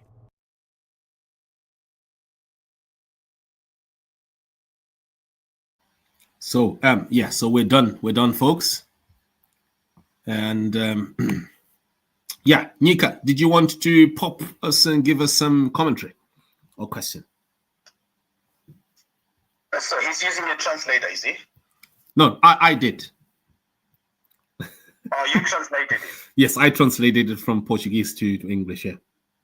I see. Because I thought, okay, because the pronunciation of Mondlane, but what's going on here? Oh, no, it was my mistake. It was my mistake. I apologize. There was my mistake, yeah. Yeah. Because I was going to say, oh my God, I want to go to Mozambique because if they can speak English that well, we'll learn a lot from. No, it was myself. I just had to, because Portuguese is so complicated. So we've had to be doing this all the time. Yeah. So Samora Machel never spoke English, did he? Because I remember his speeches were all in Portuguese. Yeah, he was. They're deeply Portuguese, these people, and they're a unique nation, and it's weird that we're separated by only a border, but yeah. They don't speak English, yeah. No, they don't. They are proper. What do they call themselves? Hispanic or something like that? I can't remember whatever it's called. Yeah. Yeah. What was it? There's a term for that group of countries that includes Portugal, Angola, and the like. There's a term for it. I'm forgetting the name. Yeah, the term. Yeah. I mean that those countries that fall under Portugal Absolutely, yeah. So what do you make? Let's just go straight into what do you make of this speech? It's quite moving, isn't it? It is. I would expect that from a Mozambican, opposition leader, because Mozambique has not. This is not the first time you've had a bold leader coming out and challenging the status quo and actually going to the lengths of violence. You remember, there was a man in 1977. Was it 74? Yes. When the Mozambican Civil War started. Who was that man? Afonso Dhlakama. Yes, Dhlakama, yeah, and he continued into the. Of course, we know that was a proxy war between Russia and America and a couple of other, countries involved. But that set the seed for such a thing happening. So you know how you have the ripple effect and copycat. You know how when someone drives a car into a crowd in any country and kills people, you're more likely to have that happening again over and over and over. So the civil war happening in Mozambique and the continuous terrorist activities that you did mention before have set the speed of the Mozambican people becoming bold enough to do anything to destabilize the government if it calls for that. So I'm not surprised that Mondlane, is doing this, because he knows he's got a spine, and that spine is the people, which is what we lack in Zimbabwe. We have very good opposition leaders, very courageous in a way, but they do not have the spine, and that spine is the people. Like when something happens, people will go like, this is not happening, we're not having it. Mm-hmm. So this nonsense should stop. So if people don't do that, you're going to have a situation in like the Zimbabwean situation where you have 45 years of nonsense, and people will still continue to hope for America or Britain to come in and do something, or for SADC to come and do something, because the people, don't feel empowered in a way to challenge the system, because they think someone else must do it. Because this is how we were trained, mentally from the time of colonialism, that we thought someone would need to do it. When the colonialists came in 1890, when full colonization happened, the Shonas, the Mashona chiefs, were hoping that the whites would protect them from the Ndebelés. So as a result, most of them did collaborate with the whites. And when the 1893 war happened, which was the Anglo-Ndebele War, you had the defeat of the Ndebelés, largely because a lot of the Mashona chiefs, the Mashaya Mombes, and all these other, and the Maisekurus as well were chiefs at that time. They collaborated and then led to the early defeat of the Ndebelés. Now, and that followed through into the second Chiwenga. You do find people were harassed, terrorized, left, right, and center by the Rhodesian army and the guerrillas at the same time. And people were hoping that either of the side would rescue them, either of the side would do something to stop the war. And as such, ZANU PF then, psychologically prepared Zimbabweans for docility, because they knew, Zimbabweans are docile. And just before the independence, they did threaten a number of things to happen if the white regime won, or if Nkomo won the election. So that's where we are as Zimbabweans. We have a long psychological history of impairment,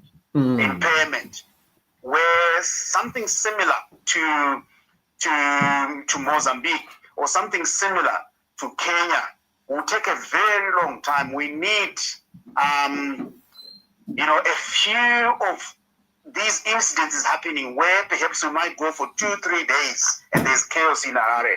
2-3 days there's chaos in Bulawayo. These things used to happen time and again in Zimbabwe, but they quickly ended because people don't have that courage to go like, okay, if we lose a number of people, if we lose 6 people, those people must actually be paid for by our oppressors. And then we just go a luta continua. So we have generations of youths who have been trained psychologically for docility and cannot challenge anything. So we are miles or years apart from the Mozambican situation. So we need, I don't know what we need at the moment to be able to, get to that. If we get there, it will be by accident, like the I don't know if you remember the Berlin Wall, which had kept West and East Germany separate for years. This is what's happening in Zimbabwe. Like, you do have such a small thing separating, for years, just because you fear. And then the Berlin Wall fell by accident. I think there were a number of people who were doing mischief at that wall, and then it fell. And then someone lied that they had been told that they can cross over, and young people just began sporadically to cross over, and that was it. The Berlin Wall fell. So we might have a similar thing happening in Zimbabwe, but unfortunately, it takes long waiting, and we've been waiting for 45 years now. 45 years is what it takes for some countries to develop, to become a Singapore, to become a Malaysia, to become, a Qatar. That's how long it takes. But we have taken 45 years to go back in time. We are now back maybe into 1923, when there wasn't proper sewage, running, and proper tap water running in most places in the cities, because cities were just starting. So we have a long way to go. because we have to decolonize our minds as Zimbabweans. But I don't know how we can do that, because this is something that's been embedded in our minds for years. We are like the Russians. The Russians have been for centuries trained to fear state security agents. They've been trained to fear leaders. They've been trained to fear. So much that you see, year in, year out, the Russian people are harassed, and you wonder what's wrong? What's wrong with these people? They are similar to us because they were psychologically tampered with, like we were, and they were the first ones to do that. And our leaders copied from Russia. They copied from Cuba. They copied from China. China is the same story as well. So we are similar to who our leaders choose to be friends. So I read a lot of courage in his speech. Go back to Mondlane. A lot of courage. It's very inspiring, and it's needed at this time when there's been hundreds of lives lost in Mozambique. But like you were saying, you accurately said that this might be his last walk in life if he's not careful. Mozambique is known for, just lives getting lost and nothing happens and no one is answerable, just like, in most countries in Africa. I mean, the thing is, these are the terrorists, right? These are the terrorists who have been terrorized. And this is what sounds, we've been terrorizing Cabo Delgado, right? They disappeared. As soon as the election started, they disappeared. And all of a sudden, the terror was being done, could be now suddenly being reincarnated in the police and the army, destroying property, killing people. Yeah, it's not like the terrorists have disappeared, but like you correctly said, they have embedded themselves, because what's happening now, the violence that's happening now, actually suits the terrorists. So they will embed themselves within people, and I don't know if they are armed people that have been involved in the street fights. But if that happens, then we're going to see a protracted struggle on the streets, because that's one danger that might happen, that people might actually start getting armed.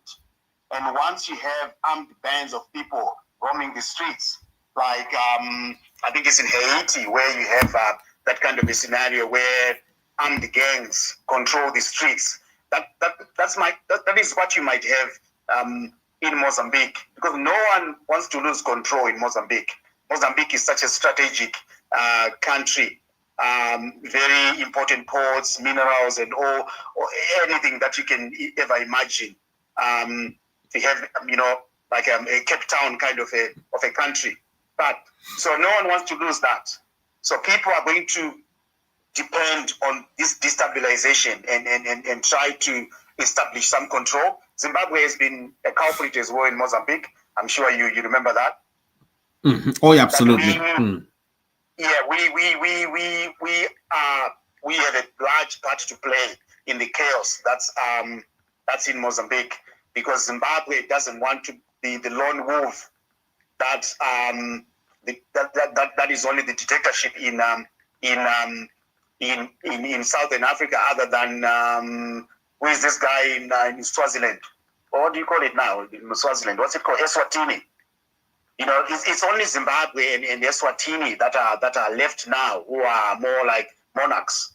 And Zimbabwe wants to have Mozambique, because Mozambique is similar to Zimbabwe in many ways in terms of liberation struggle and all that. So they want the current government to remain in power, and as such, they will have a lot of corruption happening in between the two governments and between our two leaders and all that, and the status quo in Zimbabwe will remain the same, because we depend on the pipeline from Mozambique. I don't know how that's working now. What was it called before? Was it called the Feruka pipeline when we were growing up? And it was called Beira, what was it called? Something corridor, something like that. It's called, yeah. Something like that. What was the Feruka? What was the Feruka one? I can't remember Feruka, but I know that. Yeah, I'm quite certain that we had a lot of interest to protect. I remember, yes. Yes. And yes. but I know that our railway line leading to Mozambique is rotten at the moment. Someone did show a video at some point. Was it you who showed a video of the rotten railway line from Mozambique? Not sure. Yes. Yeah. Must be in the news somewhere. Yeah. Sorry. It must be. I can't remember. Yeah, but I think it must have been published in the news. I can't remember. Yeah. In the news. Yeah, that's right. And so from our end, the railway line is in bushes and the lines I think are not straight anymore. And our government can't afford to do anything about that. But the Mozambican side is okay. That's so embarrassing for a country like ours, to be in tatters in so many ways like that. Yeah. You also touched on the issue of Chiwenga. I don't know what's happening with Chiwenga, but yes, it is quite possible for Chiwenga to be on holidays and then at the same time double up with work as well. So he might take a few hours to go and, because since he's there to save up on transport, they might say, okay, if you have time, go to Goa. I think Goa was the one you asked. Goa is a province in Western India. Right. The one that you were reading on. Yeah, Goa is a province. Right. So it's the issue with Goa is that it's on the coast. So this is where it's most likely to go because it's on the beach. You have beaches and beautiful places to see. So right. It's not surprising that he is there, and he can double up with holidays and work, just like what Mnangagwa is doing. He's said to be on holidays, but at the same time he's dismissing people and hiring people. It's quite possible. He can take a few days off.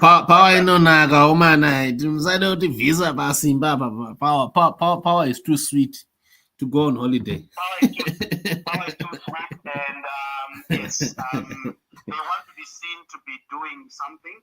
Yeah. They want to create this illusion that they never take a break, and they worry about the country. They care about the country a lot, and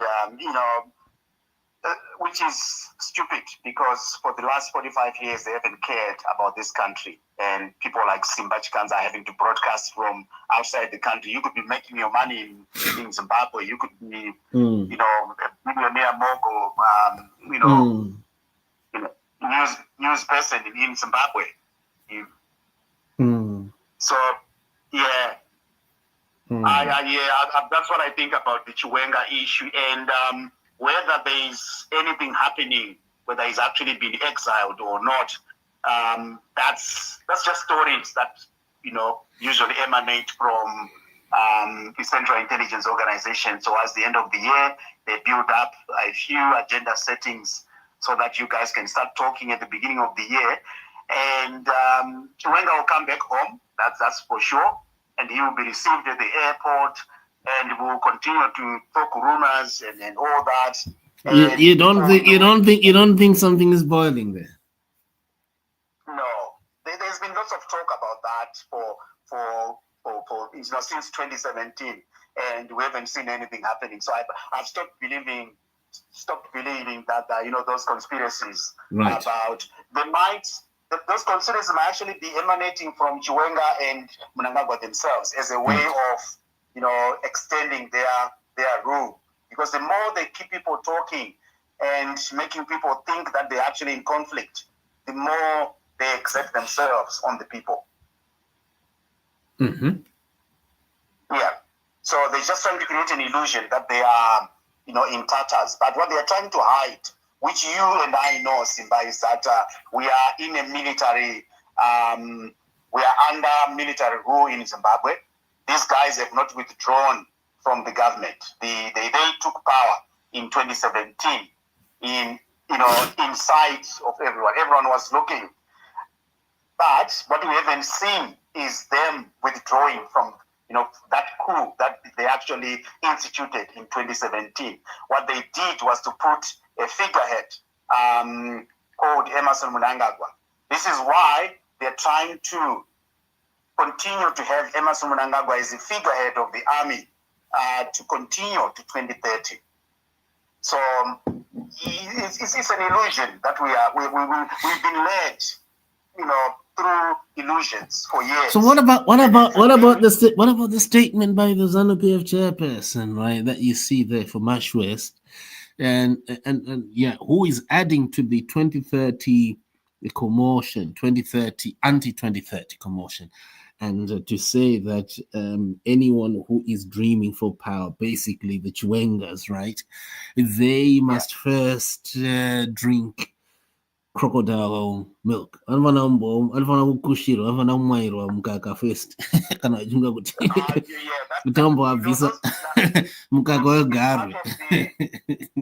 part of the drama, Simba. You know those guys. I would expect you, Simba, to know those guys very well. It's part of the drama. Those guys are funded to do that. They are allowed to do that, and nothing will happen to them. And keep you busy, keep you believing. You mean, yeah? It's part of the pretended inside implosion of ZANU PF, which they always try to paint all the time. But no implosion is happening. They will keep power that way if we focus on those pretended squabbles. Mm-hmm. So they are trying to drive attention away from the opposition and make focus be centered on them while they do their drama. It's like going to the movies, Simba. Mm-hmm.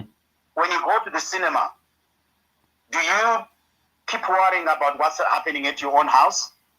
No. Or you focus on the movie that's happening. Mm-hmm. So for 2 hours you're glued to the screen. You're eating popcorn. You're drinking whatever you're drinking, and you're doing whatever you're doing in the cinema. You forget. You're transported from this reality of your home into this reality of the cinema. This is what ZANU PF does so well. They create theater for you to watch for many years, and they keep on renewing it and reactivating and introducing new characters, new scenarios, and all that. They have this all worked out. Remember, we are dealing with very educated men, very well trained people in terms of security and choreography of politics. So they create these stories so that you focus on them and forget about what they've done, which is to kill genuine opposition in Zimbabwe. So at the moment, we don't have opposition. They don't want you to talk about that. They don't want you to continue talking about the Sengezo Chabango. All they want you to talk about is Chivayo and all these other silly stories that you alluded to about this ZANU PF chairperson and all that. I don't know if you know of a guy. I don't know what his name is. He has appeared on Blessed Mshanga's interviews a couple of times, and he has been very blunt with Emmerson Mnangagwa. But what's his name? Do you remember? Yes, there's a certain war veteran. He's not the only one. There are many. There are many. There are so many of them. So when you hear him speak as a Zimbabwean, you think, it's happening now. ZANU PF is turned against itself. No, that guy is part of a series. He's part of he's an actor. A setup. He's being paid. Yeah, he's a setup. He's being paid to come and say that. Because nothing will happen to him. If nothing happens to him, if he's not jailed, his home is not bent up, then it's part of the ZANU PF drama. So he's been saying that from early 2024, and once in a while he appears and will say something very rough against Mnangagwa, and then we think, hey, it's happening. But that's not what we want.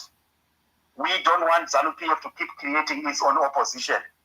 We want genuine opposition to be there in Zimbabwe. We want things to change. That kind of opposition within ZANU PF is fake, and it will not bring change because it hasn't brought change. You remember the days of Edgar Tekere, Margaret Bongo, and all those people that appeared to have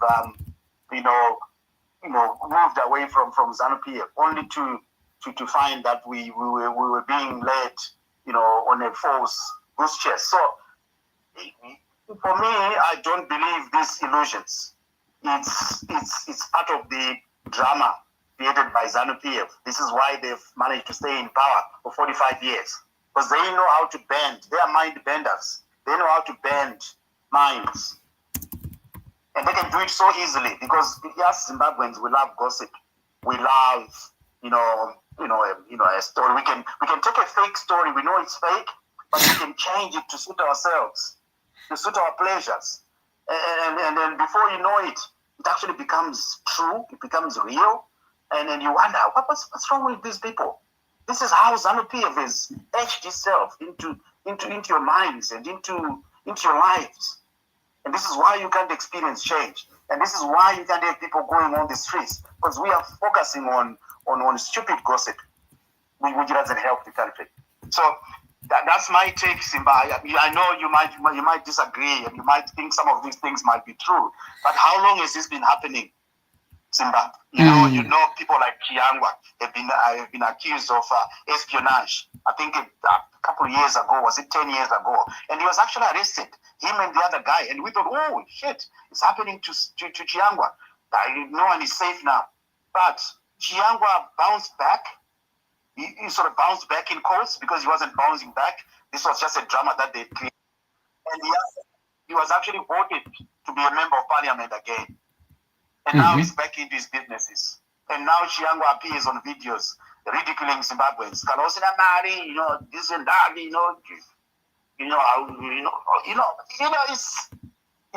it's about those are Yeah. And quickly, we're not going to have that much time, but I just wanted to quickly answer someone who's asked me a mention that I did there about Mnangagwa phoning Shepherd Yuda to ask for permission to come out of his hotel room. And some people are finding this unbelievable. That incident actually did happen, and it's on video. There was a it was around should be the 1st of November 2021, and I actually was streaming live when Mnangagwa could not go out to drink beer with his supporters at Glasgow, and the incident happened in late at night, around 7-8 p.m. And during that time, somehow Mnangagwa was afraid. I don't know why he was afraid, because he had protection. But later on, I also discovered that the reason why he was afraid is because the Scottish police refused to protect him. Vakatoramba kumuprotecta Mnangagwa because of the fact that I can't remember, was it something to do with sanctions or something? They just refused, literally. And I'm putting here, just so for people to see part of the footage you can see on the screen. And the meeting that then happened the following day after that failed party, Mnangagwa once again failed to attend his own investment meeting. Can you see that on the screen? It says Mnangagwa humiliated again, blocked from entering another UK meeting. That's his own meeting that Douglas Munatsi was chairing. And you can see him there. I'm putting the video so people can even see on I'm going to turn down the volume so people can even see him talking. This is his own meeting, and his own meeting is just a few miles away, and he is attending via video call. He's in the same city, Glasgow, and this was in a place called Blantyre, just outside Glasgow. He was afraid. He was this afraid. Imagine this is Zimbabwe investment meeting. There are investors in there, and you're holed up in this tiny hotel room. Murukumonapa video. Can you see him there? And Mtuli is over there with with the handful. Can you see him there talking on video call, on Zoom? So Mnangagwa that night, the night before, he actually phoned Shepherd Yuda. Kampala is asking Shepherd Yuda for permission to go out because he wanted Yuda to remove the protesters. Aichika Mnangagwa. So zvakatoitika izvi zvinotoitika zvakatoitika literally.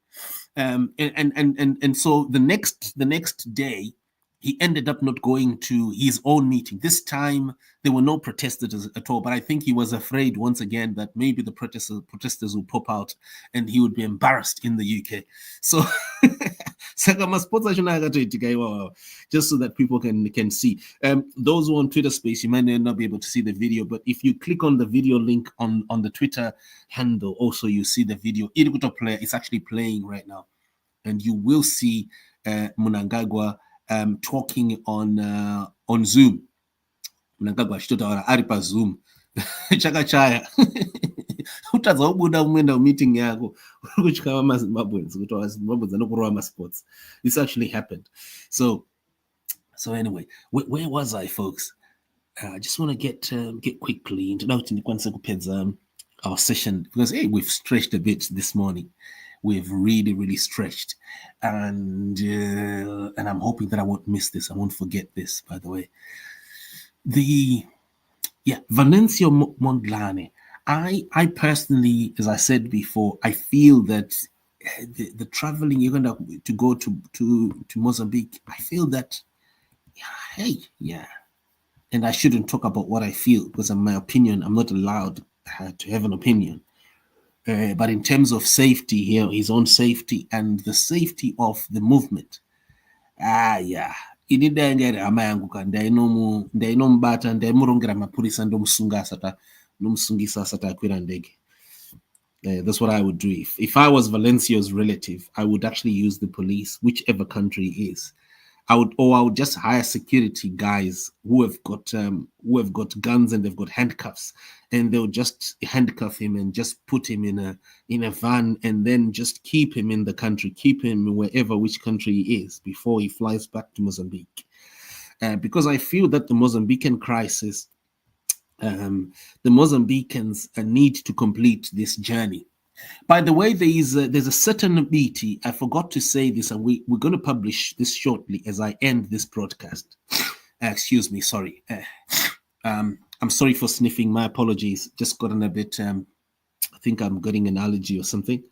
So there is a Chabangu, a Tendai BT / Chabangu who has hit Venancio Mondlane, and I think this is the reason why he's returning to Mozambique. And that man was in a type of contract that is similar to the one that Nelson Chamisa had with Tendai Biti and Washman Lube. And so that man, he is in Mozambique. He struck a deal. He evidently struck a deal with Frelimo and has agreed to swear in MPs. And at a time when Venancio Mondlane has stated that these MPs should not be sworn in. And so this man, as Aita Diri, he has struck a deal with Frelimo, and I think this is what is pushing Mondlane to now fly back to Mozambique. It's very sad. Personally speaking, I think Pakanyo Apap. I think Mondlane, Pakaipa. But the problem that is there right now is that you now have a Chabangu / Tendai BT character. Striking a deal with the Frelimo regime, and and then putting pressure on Venancio now to give up because, so striking a deal in Mondlane's absence, and this is what tends to always happen when a movement, it's like Nelson Chamisa's movement, things are going on well until Tendai Biti, Welshman Lube, and the like strike deals with ZANU PF. This is the saddest development, folks. I don't know how to relate to this, but ndio namo yazoitika iyo hii. Poitwa say hapa pa Mozambique hapa. Keep watching, keep subscribing, because I think we're going to be able to do one or two things today. Gonna kuita kuti kubatsira and keep praying. Those who can pray. Motina matira o motkandira mutero yenyu.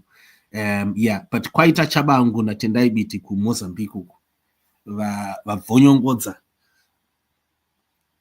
struggle yese, just one person abva abvonyongodza chinhu chese. Chese.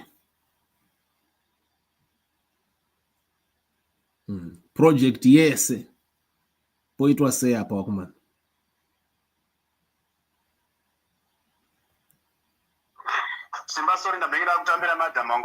It's okay.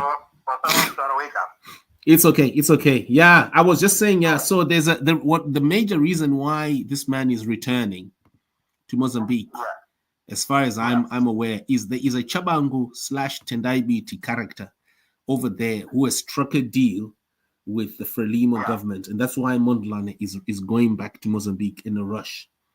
So this character has spoiled everything. He's claiming that the party is his, that he is the president of that party. So, you know, I'm telling you. I wasn't aware of that development. Ndiye munaura project yese meti mbonoti ndokona kumbata ere mufesi ye ndiye akanganisa game race. So you can see they are borrowing from the the pages, some chapters. Yes, Zimbabwe. Yes, not some pages. The whole script in Zimbabwe. And this is why you see that the Warakashis for ZANU PF are actually rakasharing him, Mondlane. They've been rakasharing him from last year, right? And you wonder, what's the vested interest in all that? Why are you so upset? It's all because it exposes ZANU PF in so many ways. Absolutely. That election was marred by the Zimbabwean factor, some Zimbabweans voting in that country. I know some people may have dual citizenship. I don't know if that exists between Mozambique and Zimbabwe, but knowing how disorganized our countries are, that may not be well defined.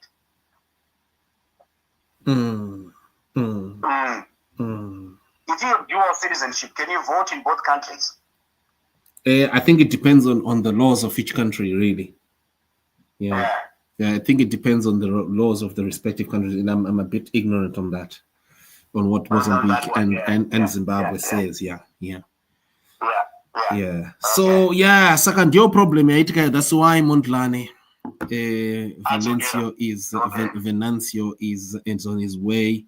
There's a Chabangu / Tendai Biti character there who has disrupted everything. He has struck a deal with the regime. Taken over the party. Absolutely, yes, taken over the party. And of course, you will have Hopo characters there. I'm sure they're there already, giving pressure on Venancio so that he returns to Mozambique. And by the way, that SADC statement, if you read that SADC statement, the script is exactly what Hopewell spoiled the army, corrupted the army, advising them to impose an impression of the tension by the civilians. I think you must have seen there's a tweet by Hopewell where he admits advising Chiwenga to use the army. By then he was Minister of Defense, to make the army visit the civil society in order to reduce tension. And so when you read the SADC statement, it actually talks about hostilities. It's exactly the same wording that Hopewell helped to destroy the opposition in Zimbabwe, that SADC is using to destroy the opposition in Mozambique. It's exactly the same diabolic script that is being used, where you've got these people who pretend to be all knowledgeable, to be academic or journalistic, when in actual fact, they are cold-blooded lawbreakers, violators of human rights at a high level. And so I believe this is the pressure that has made Mondlane have to fly back to Mozambique. And I still urge him, don't. If you know Mondlane and you're on the stream, I know we've got over 1,200 people watching on our video feed here on Twitter. If people go on to video right now, if you know you've got Mondlane, please tell him Simbachi Kanza said, don't go as yet. Let us help you first to thoroughly expose the the brutality of the terrorists, the police, and the army who have been damaging properties and destroying warehouses and shops. Let us thoroughly expose this first. And then when you land in Mozambique, you must land on soft, you must have soft landing, not to land and you've got no clue. I personally don't advise Mondlane to return at this stage, because the regime will just replace him. They can even replace you with your own brother. They can, I don't know, kuchagira brother wako chaira mningina wako so. Kuti unabasa unguta. Ngokupaka nakapoka powder ungonzi kotsira. Oisa brother wako chaira ungonzi ini Jackson Mondlane is now the new leader. You know, these people, because Europe. The problem with that logic, Simba, is that you can't have a leader hold up outside of the country and his supporters getting killed in the country, and then but his lawyer was killed. No, but his lawyer was killed. His lawyer was killed. Yeah, it's part of the struggle. It's part of the struggle. That's true leadership. No, in any personally. That's what we call true leadership. Okay. He has to be there, only in the trenches. No, but is it wise? You know, it's like that gentleman from Russia, Navalny, who returned to Russia. He had been poisoned. He flies to Germany, and he gets treated.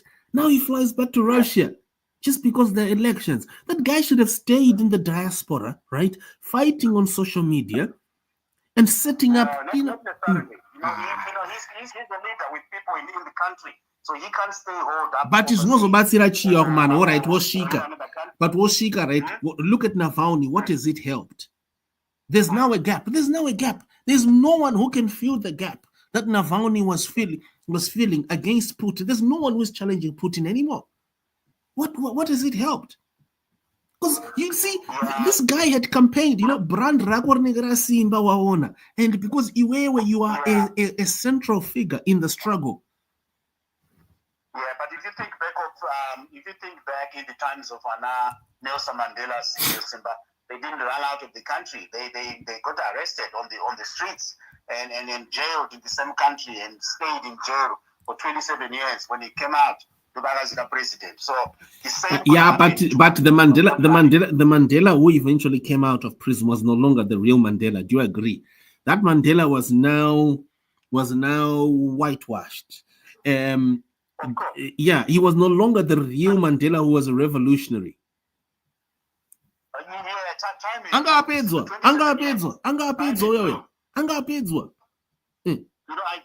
Ideas are dynamic. Political ideas are dynamic. You don't stay the same, throughout your political career.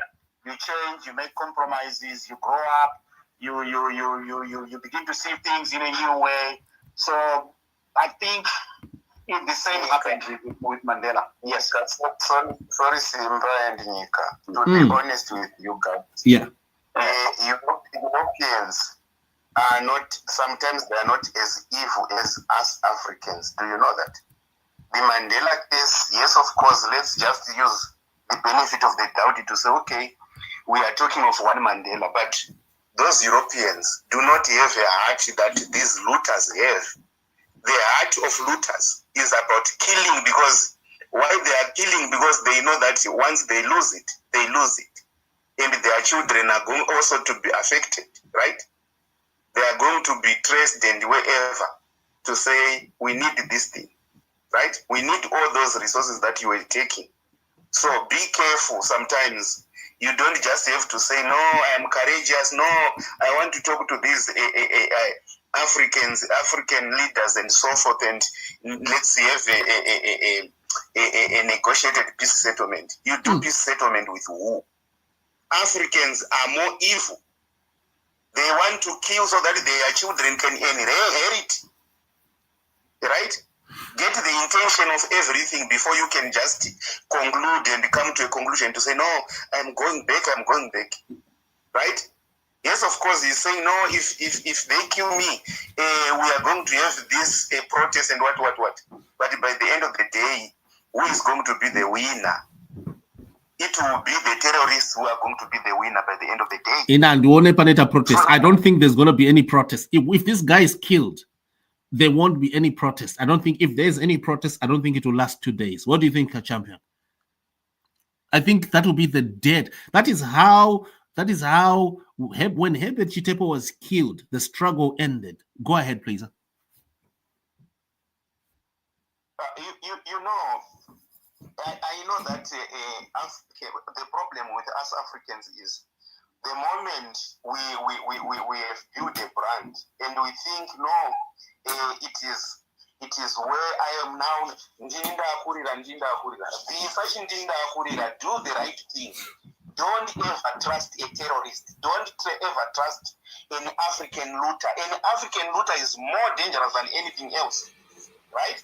We can talk about history. We can talk about those arrests where someone has been arrested during the time of colonial period. But are they brutal like what we see today? Do you think you have seen this side, right? When the arrests, do you think they were caring? They were not. They didn't even feel any blame. So don't ever trust an African looter. An African will die, an African looter will not change.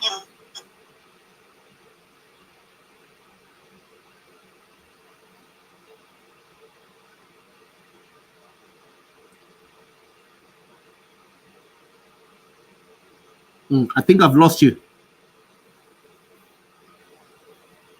Are you still there? Yeah, it looks like he's agreeing with you that the leader has to think carefully before he goes.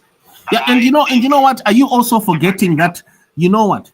In as much as you've got electors, right? Because you are expecting that people are going to protest. There are also selectors. There are people who have got deep vested business interests. There are people like Kamlesh Patni who have got billions worth of gold, right? There are companies that would that you know what? You are like a small mosquito to them. Yes, everyone calls you Mondlane. Yes, CNN calls you Mondlane. But to these guys, you are a mosquito. You're disturbing their business. These are looters. These are companies that created fake terrorists just so that they would remove villagers from their homes in Cabo Delgado. And then now you are coming and you have been exposing all this to the international community, and you fly back in and you think everyone is just going to look at you and say, our hero has come back. These are selectors who have got deep vested interests. They're milking Mozambique. That country is extremely rich, Mozambique. And you are the person there who is disturbing them. Do you think they're going to smile at you and just say, no, let's just leave him. Let him do his rallies and his whatever, his social media. Come on, guys.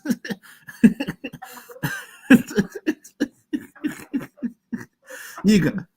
Yeah? He needs to, I still maintain that he needs to go back and be there. If he gets killed or if he gets arrested, it's part of the struggle. He can't be outside of the country when his supporters are getting killed. Over 100 people now have been killed in Mozambique. So it doesn't make sense for him to continue, living in safety. And yet he is part of he's the leader of that struggle that's going on. I don't agree with exile, self-imposed exile. He needs to go back there and then face the part of the baptism of power, which is maybe to face arrest, to face any kind of persecution with his supporters. He's got the base. If anything happens to him, Mozambique will burn more than what's actually happening now. So he knows that. He's got a life to lose, but he's got also power to gain if he goes there and then, they don't manage to kill him.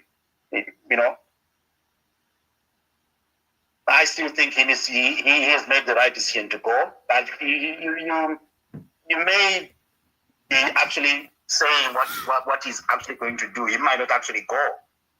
He might think very carefully and might listen to people like you and then decide not to go. Yeah, Manaka, Inina, I think all those people are Mahara.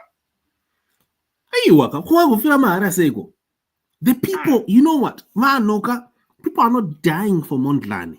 People are not dying because of Mondlane. And this is the lie that the regime is selling to Mondlane. People are dying because of their own sacrifice. They are saying we would rather die, right? For ourselves, for my children, you see, and we don't want Mondlane to be harmed. So they're not dying for Mondlane. You're not getting it.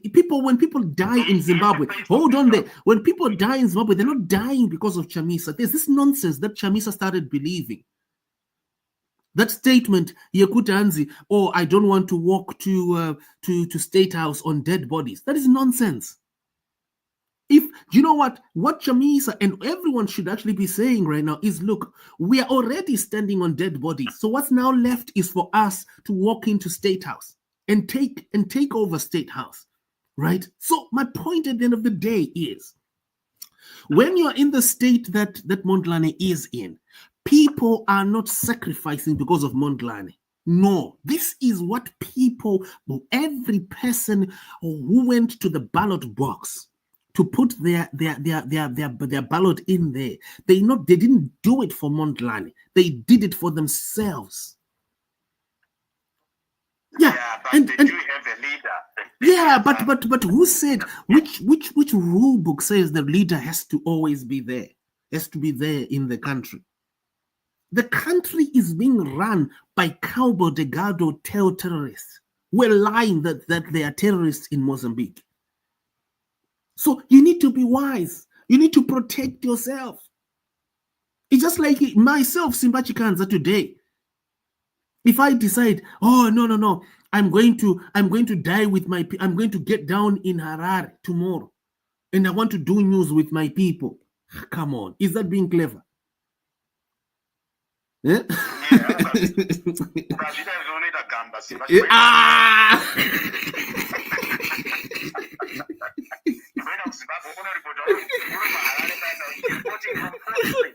Street.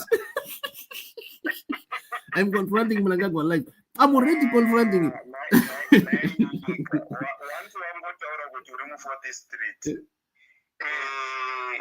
Terrorists inobva yatotuma kutoti mhanyai tamunzwa kuti uripo. Handiti izvozvizvi, I don't know whether that is true kuti umwe wakabviswa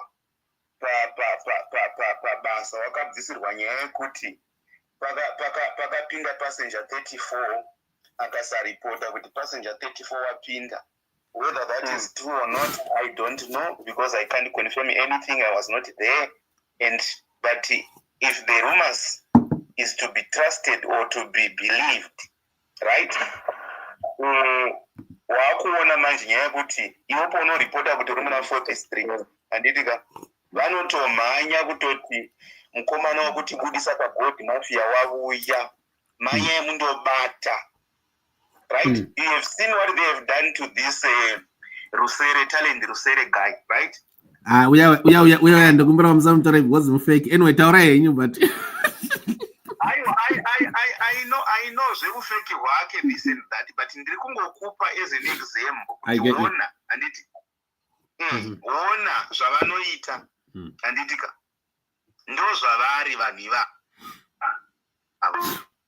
Don't ever trust them, right? Don't ever trust them. Even if they bring anything as a gift, take that gift and throw it away. I don't want you to be in a pot.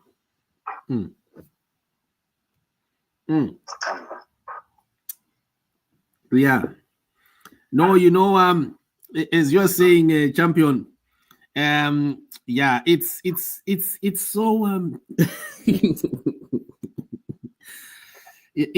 so it's really, really shocking how people can put pressure on you. People have put pressure even on me many times. Yeah? Do it this way. Simba, and the thing is, they've put pressure even on Chamisa. They have put pressure on, I know definitely they put pressure on Mondlane. When you listen to his voice, when you look at his hand gesticulations, him, talking like you know, like he's just a street person who is not a national leader, right?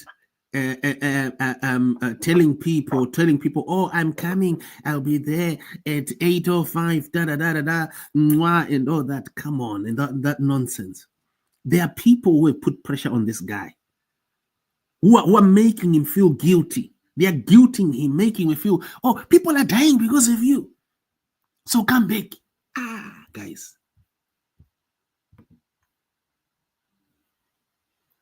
Yeah. The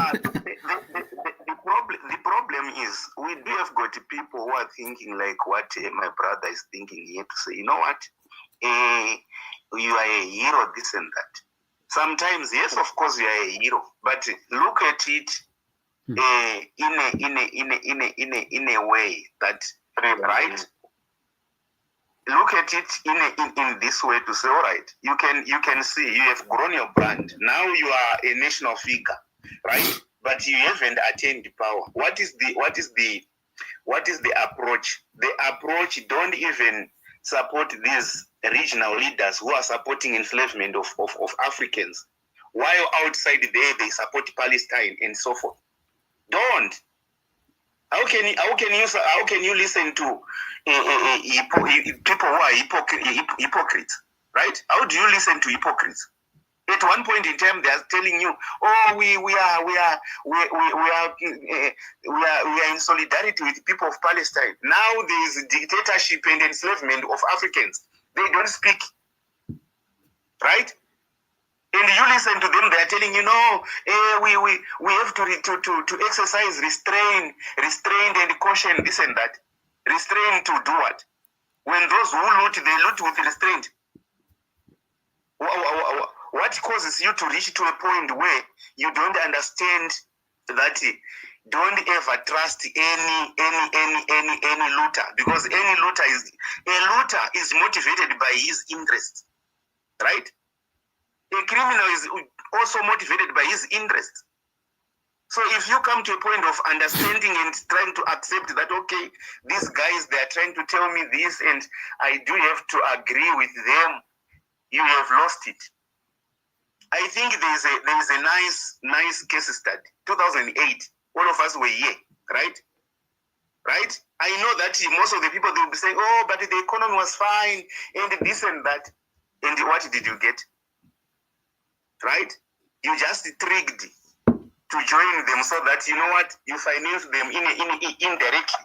After financing them and stabilizing things for them, what do? They go back to their default settings. So rather not to join them and leave them and focus on what you are doing and believe in what you are doing, rather than to waste much of your time in trying to say, okay, but no, I'm not saying I'm not giving him benefit of the doubt. I am giving him a benefit of the doubt. But what if, right? I know that I once listened to someone on YouTube and said, no, there are 3 options that we are going to give Frelimo. But how sustainable are those other 2 options that he said we are at a point where we are saying to Frelimo, do the right thing and so forth. How sustainable is that? If they can kill people for nothing, what else, right? I don't know, but I'm just giving you all the options that you should look at to say, okay, before you can just make a conclusion, don't just rush to it because you think you're a hero or ndiworukurira ndionese this and that. The moment you tell yourself ndionese watorasika, do what you believe in that is good, and do what forced you to go into exile. It's what you should look at to say, okay, is this factor still existing, or because if someone is looking is rightly looking for after your life and saying, I want to kill you because you are a threat to me, do you think that person can change?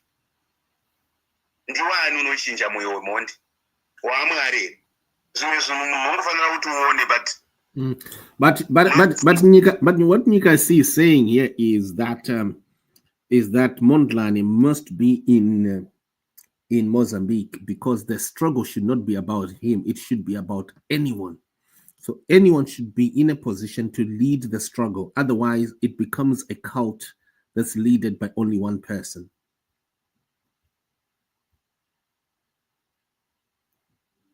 Correct?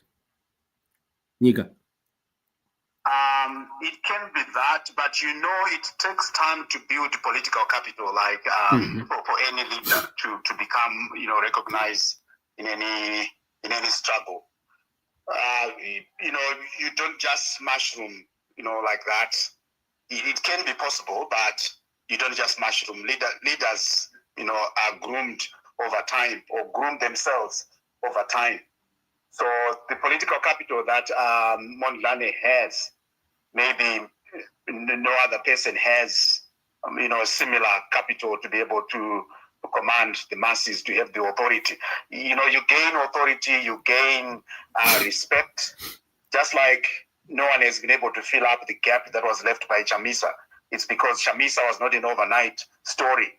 He has been a story in the making for the last 20, 25 years of his life, since his student days leading up to now. And he's got a track record that you can trace from that time on. And during that time, he was building a lot of respect, a lot of his charisma was rubbing into the minds of the Zimbabweans. So it becomes really, really hard for anyone to fill that gap, even equally charismatic people like, Tendai Piti don't have the political capital that, Nelson Chamisa has. Wana Walshman were very well respected academics, in their time in the opposition, people, but they've not been able to fill that gap. Wana Morgan Commission, there are other strengths in many other ways. Wana Dagi, friend Yago, they've all been unable to fill up. Yeah, but it's unfortunate that the interviewer, Maburana. Munoza mvesi mapedzero andakamuita ka maZimbabweans avasati vatombozvinzwisisa. A lot of Zimbabweans haven't even seen kuti munhu uyu akapera sei through that incident. A lot of Zimbabweans haven't looked into the police case that I opened, which I didn't make dramatic because I wanted to take my time and count my losses first. Because what I lost there was not just money; it was my property, which I rented for that night, and also the disturbance of my sleep, under which I actually suffered torture, because that deprivation of sleep, when you listen to me at the entrance, was I was stuck. It was painful. To arrive at a hotel at 2 a.m. and then you are chugged out of your hotel room, your own hotel room, soon after that by a violent man. But then also and this is what a lot of Zimbabweans haven't picked up on. My police case on Monora is demanding not just my key to room 417. I am also demanding the keys of the property that Monora used the Oxford Banbury Premier Inn premises to harass on my video. So what I'm saying is, remember, he told, while he was screaming at those two young employees at the hotel, he harassed the owners of a political party, saying that they do not own their own party. Remember, he says to that lady, I am the president of my own party back home, of my own. And basically, he's using the Premier Inn premises while he is continuing to subject me to torture and to deprivation of my own property. He is using the very same torture on me to harass the owners of the other party that he is claiming to own. So my police case, which I opened, which is live right now, is demanding a return of both keys, room 417 and a room harvest house or building harvest house.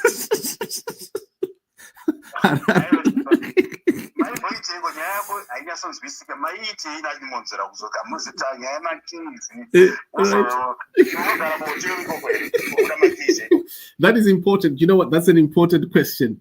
And I think a lot of people, I'm hoping that those who can take notes can actually do quickly, can do so right now. Right. It's important. I want to right. So now, no, you know what? This is weird, and this is one thing that is weird about my journalism. I'm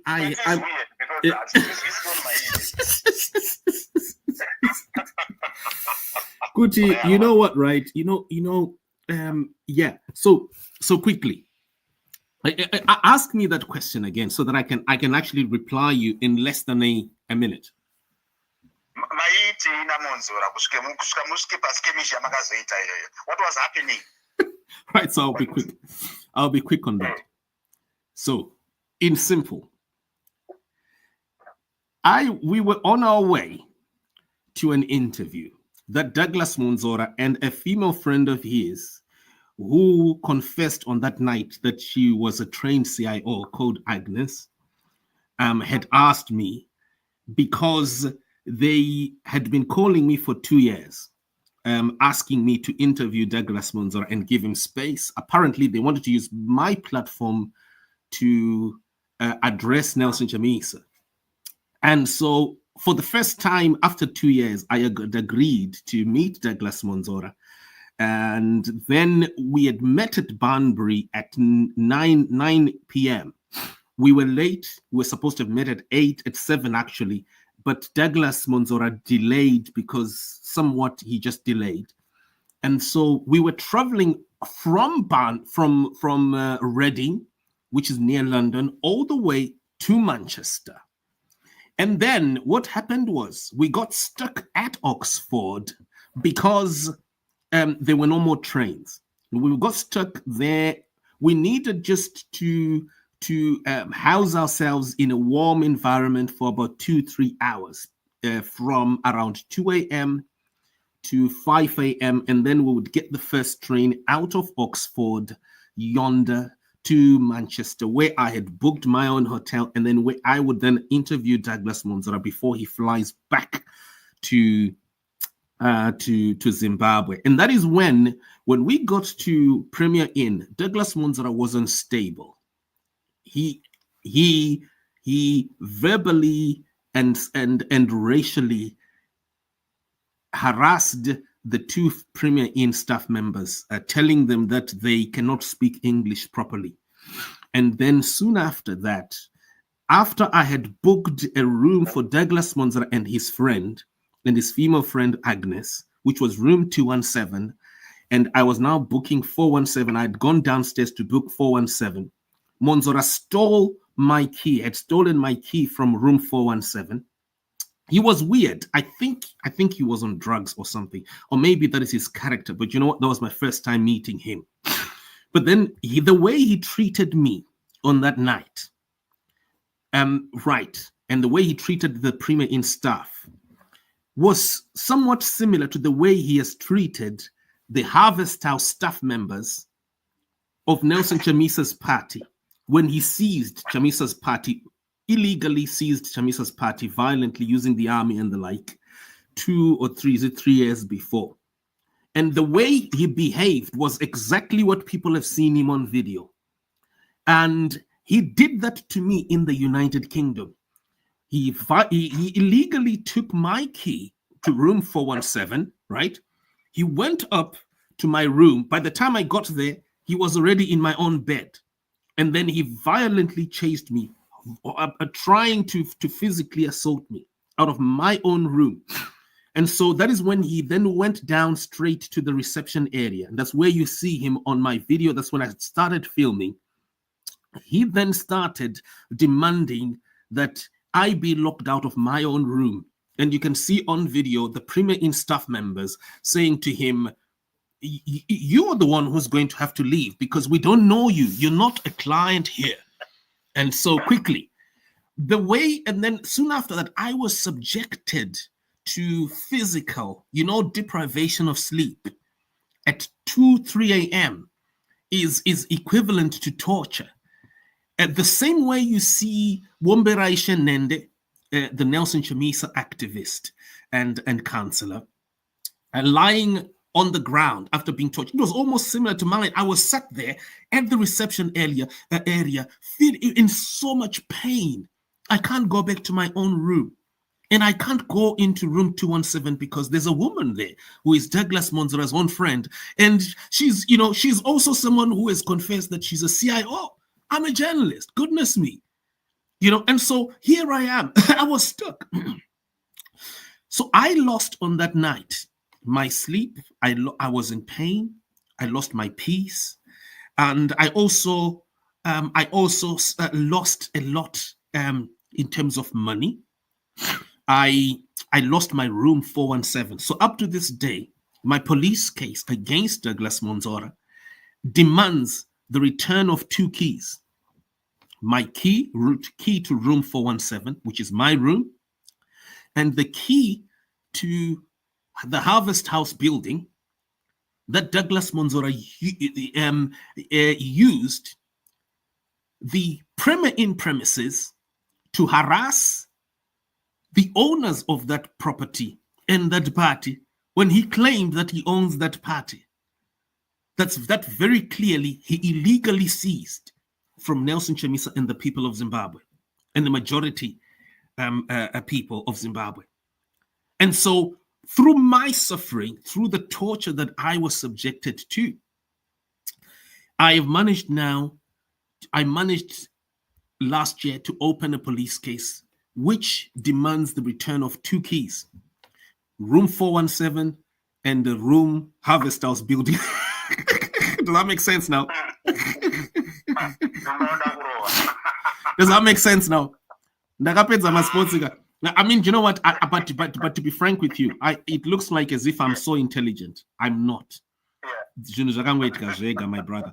And I actually think that, when these things happen, because you're working for people, musiki anemwe nzira yekuvhura mamwe madoors, so anonetsa kuti vanhu vanoshaura kuti koiwo wamavhura sei.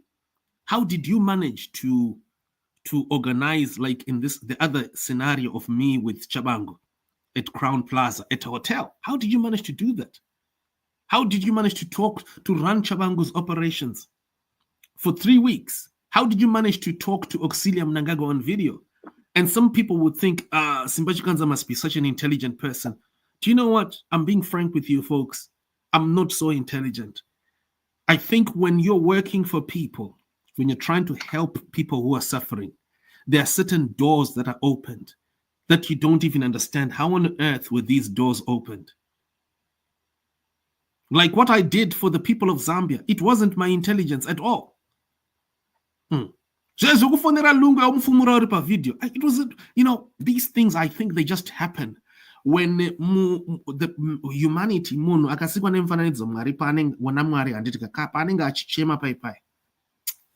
it's just my small theory in my head that I think they have a way of touching my life wires are invisible.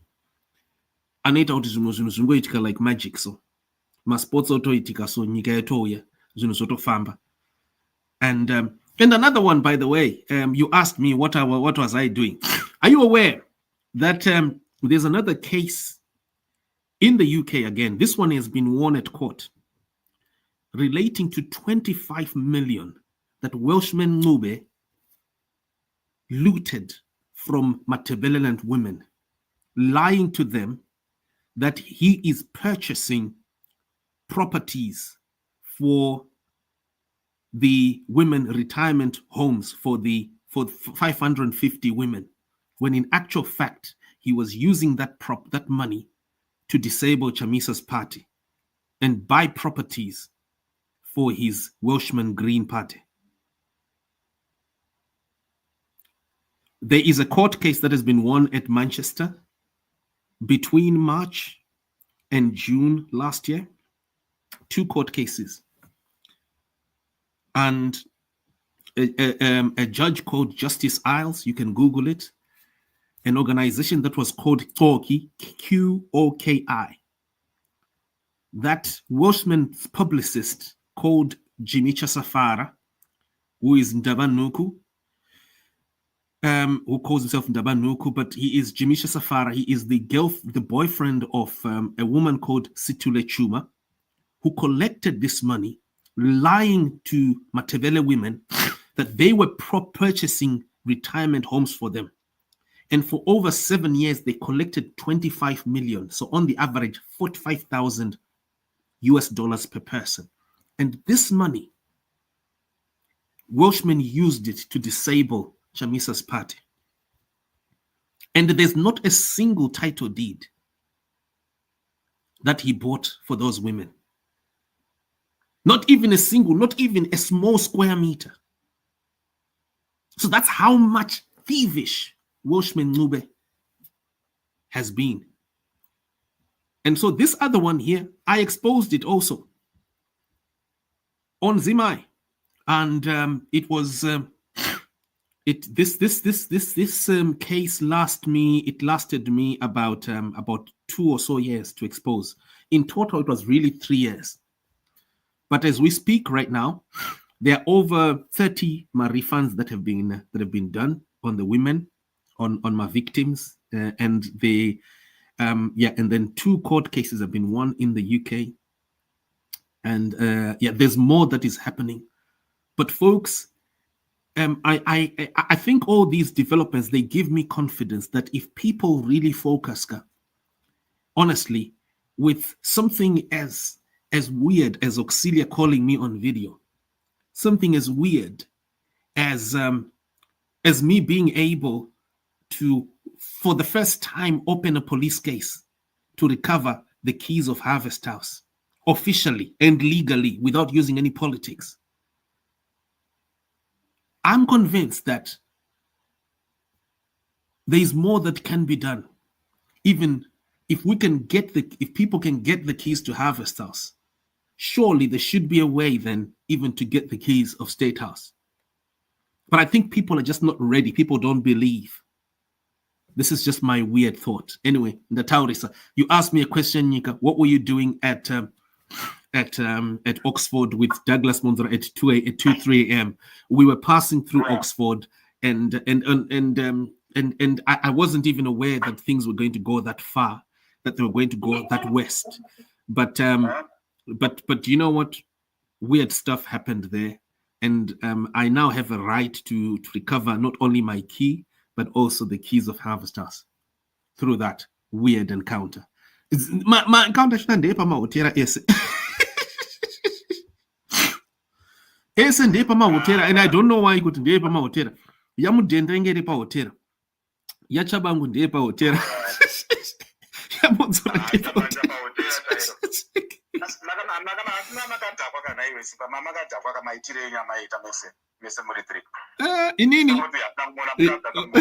Well, you can the witnesses are the staff members, and I think you can hear from the staff members, hear their voices on the video. And by the way, I've got a 16-minute video that I've put together the footage, and I think I should have uploaded, and people can just watch it. Yeah, I know the witnesses are really the staff members who endured all that abuse from Monzora. And it also made me think, if Monzora can do that to hotel staff in the UK, what more staff Zeku Zimbabwe?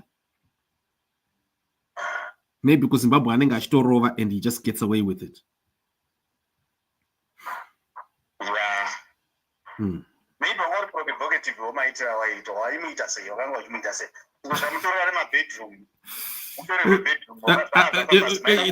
you know what? Weird stuff happened, but apparently I think what you also need, I don't know if you know Douglas Monzora at a personal level.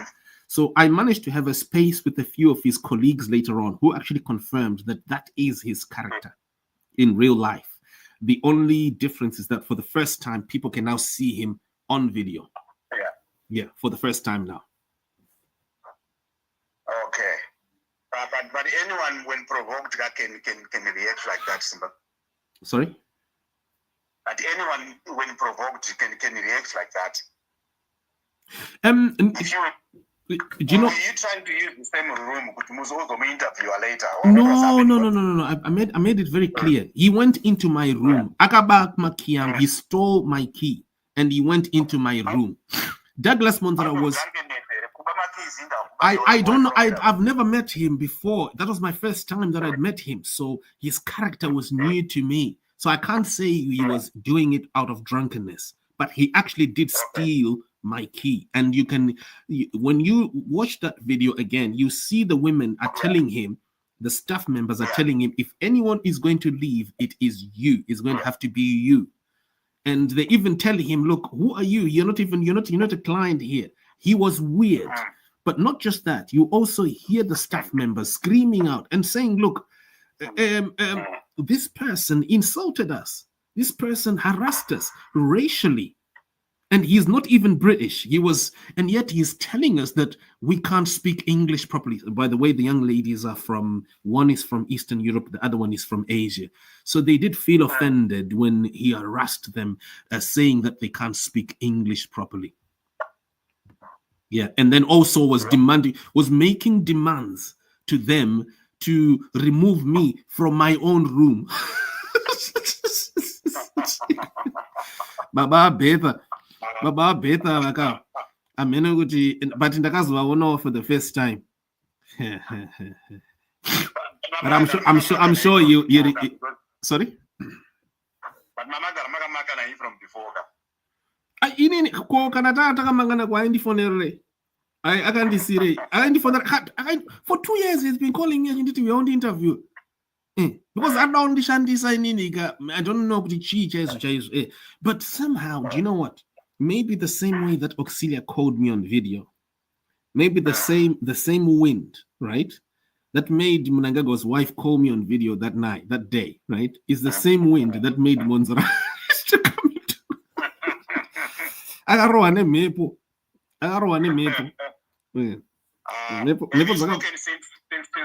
you tried to contact him through his office or? Ndakamnyorera nchimudzaka kuti usati waendesa statement yako sekumapurisa ufanira statement yako and kuda maki yangu nemaki ya Harvest House. I don't have to be in speaking terms. I just want my keys and I want the keys of Harvest House. Shit. And name when Bento Murizei Mkoma Bento.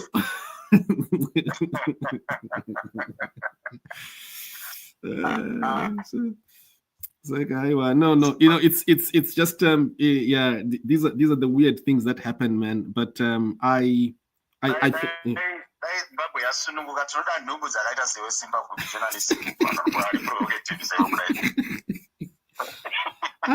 unozwa kuti soka ameno inini zvangu panenda pedza zvangu I think I'm going to retire very soon because I think I've played my part, man. I mean, I did Gold Mafia and you know, I was on the ground literally. You know, unlike my vakomana vangu vekaujazira inini ndaitoburisa musoro wangu and sometimes I was hiding, but many times I was actually physically ndaitomhanya nemakumbo angu, you know. And it wasn't easy. 7 years working on that, and then, you know, all these others that I've done here. I think what's gonna need for me is just to consolidate on my work and see how then all this can help people. Because Basarandaita Nini, surely it's enough. It should be enough to help Zimbabweans if people can understand and utilize, like my police case, utilize the 25 million case EOU, and that's serious. That's money laundering. Na Welshman, it means it's actually a terroristic. That's what it means. And yeah, and by the way, Nigerian publicist Agato announcer, as he was running this 25 million fund, that he was inspired by Hamas. By success here, Hamas. So, you know, that says a lot. And that's not a term, a word, you know, Shandi Swaka Kunyiga, it's not Zevaru Gudzod. Hamas, you know. So it says a lot about Chipaticha Welshmen. What I'm saying is what I've managed to expose, right, is really huge. If people could just take time,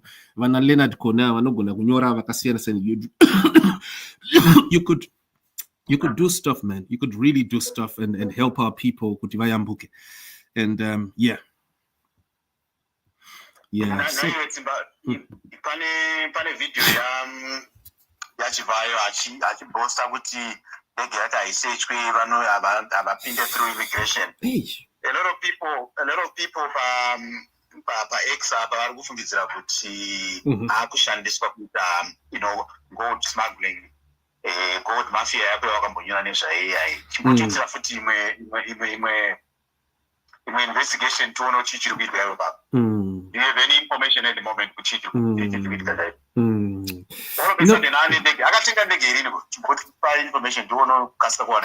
No, inini pandega and asingapazivi yangu. Yeah, so what I do know, but what I do know, let me tell you something.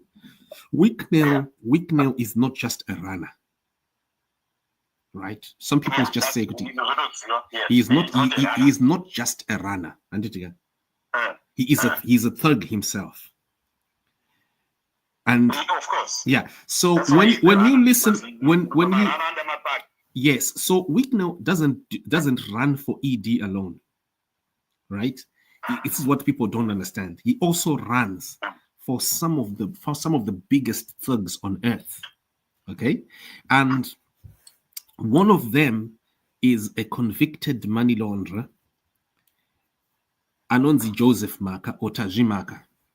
The gentleman where the boss mark, boss J, sorry, Anzi Chief J, Chief J, right? Yeah, Chief J is a UK convicted money launderer, and who is part of gang Rana Hopewell Rekunana 95 to 2010, right? And Chief J was actually convicted in the UK, like fully convicted, and he fled the UK. And he's roaming freely.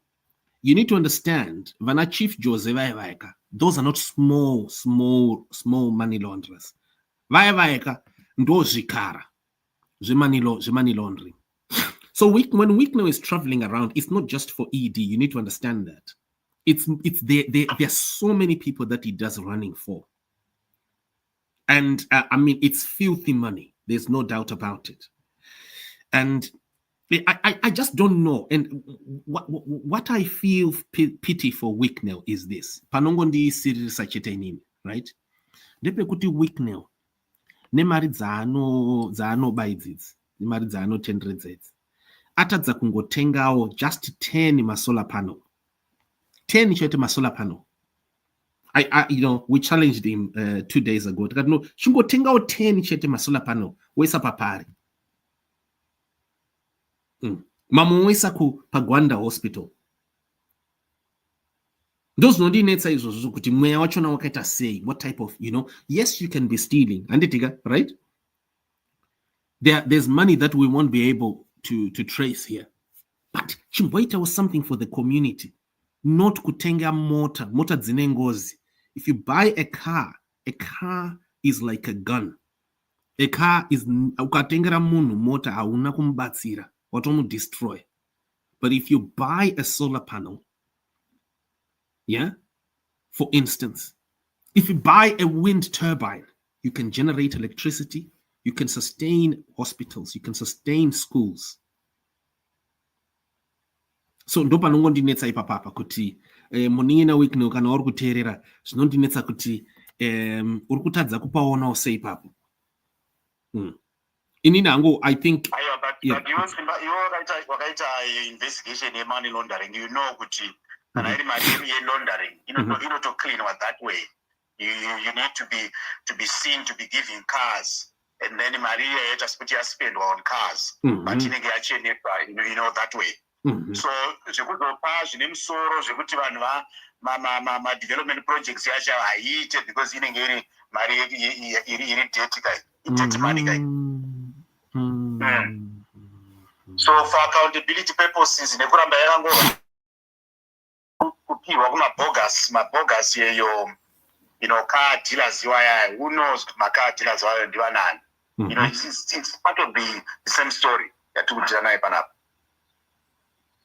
I see. It's very sad. You Simba, you have a job to do. I don't pay Papa gold mafia. Go cheaper.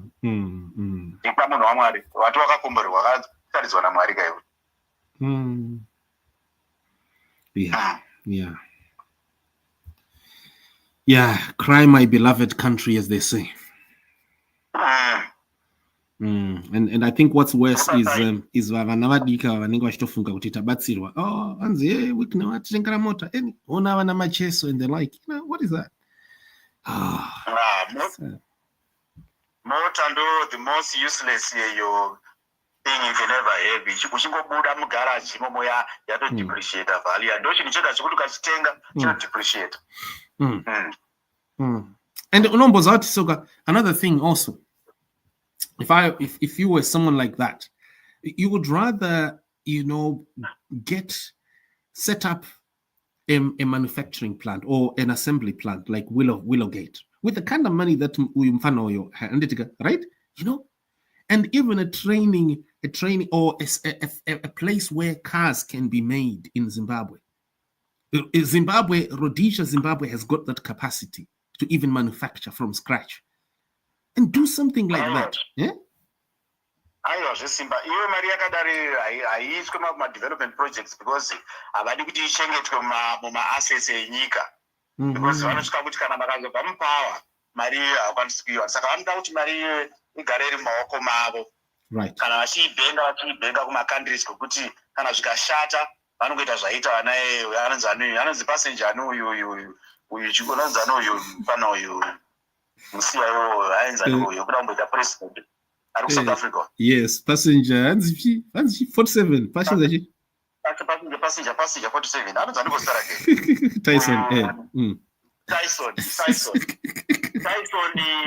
mari dzake dzakasimwa elsewhere. This is why achikwanisa kurarama ari kunze kwenyika wafana. Anenge akabhenga mari dzaona naSouth Africa kupi. The only investment yaanenge akaita muZimbabwe kuvaka zimba raakavaka riya. But kuti mukwanise kutrace dzimwe mari dzacho dziri kupi, mabusiness aiitwa ndeapi, tikwanise kunge tichirikabva mari dzenyika. Hamuiwani because inenge yakabhengwa outside of the country. So ndo zvinoita vanhu vaise ma-development projects because ma-development project inosika kwaari. Saka vanongoita zvefeja izvozvo izvi ma-briefcase businesses vachidaro mari vachichengeta vanadzo. Well, you know what, my brother, it's been great. We've just been talking quite lengthy chats here and over our country, folks. Tambotaura, we're going to need to end. Mondlane is heading tomorrow. Tonight. I think he's going to be landing tomorrow. And hey, but anyway, I guess decide.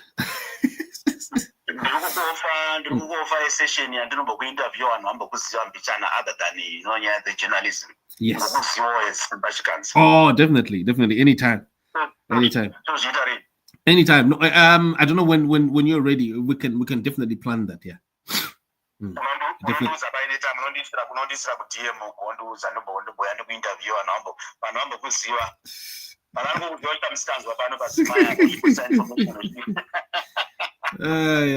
I know, man. Yeah. You know what? I'm so busy. My preoccupation is just been to help our people with Vayambuke. I grew up in a very, very, ndakakura kumapurazi.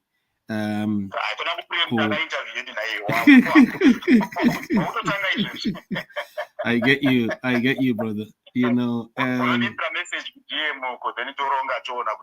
No, definitely. We have to. We've got to do that. We've got to do something. Yeah, do something for our people. Help the people of Africa, particularly discover where they are. And to change right. Thank you so much. We're gonna need to shut, folks. Thank you. We're gonna shut the space now. Thank you so much. Let's catch up soon. Cheers. Right. Okay, here we go.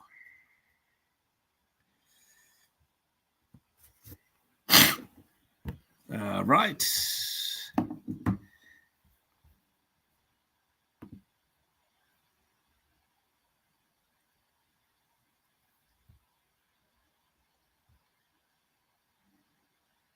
Someone is saying, but will the England courts do something about something that is related to Zimbabwe? Yes, why not?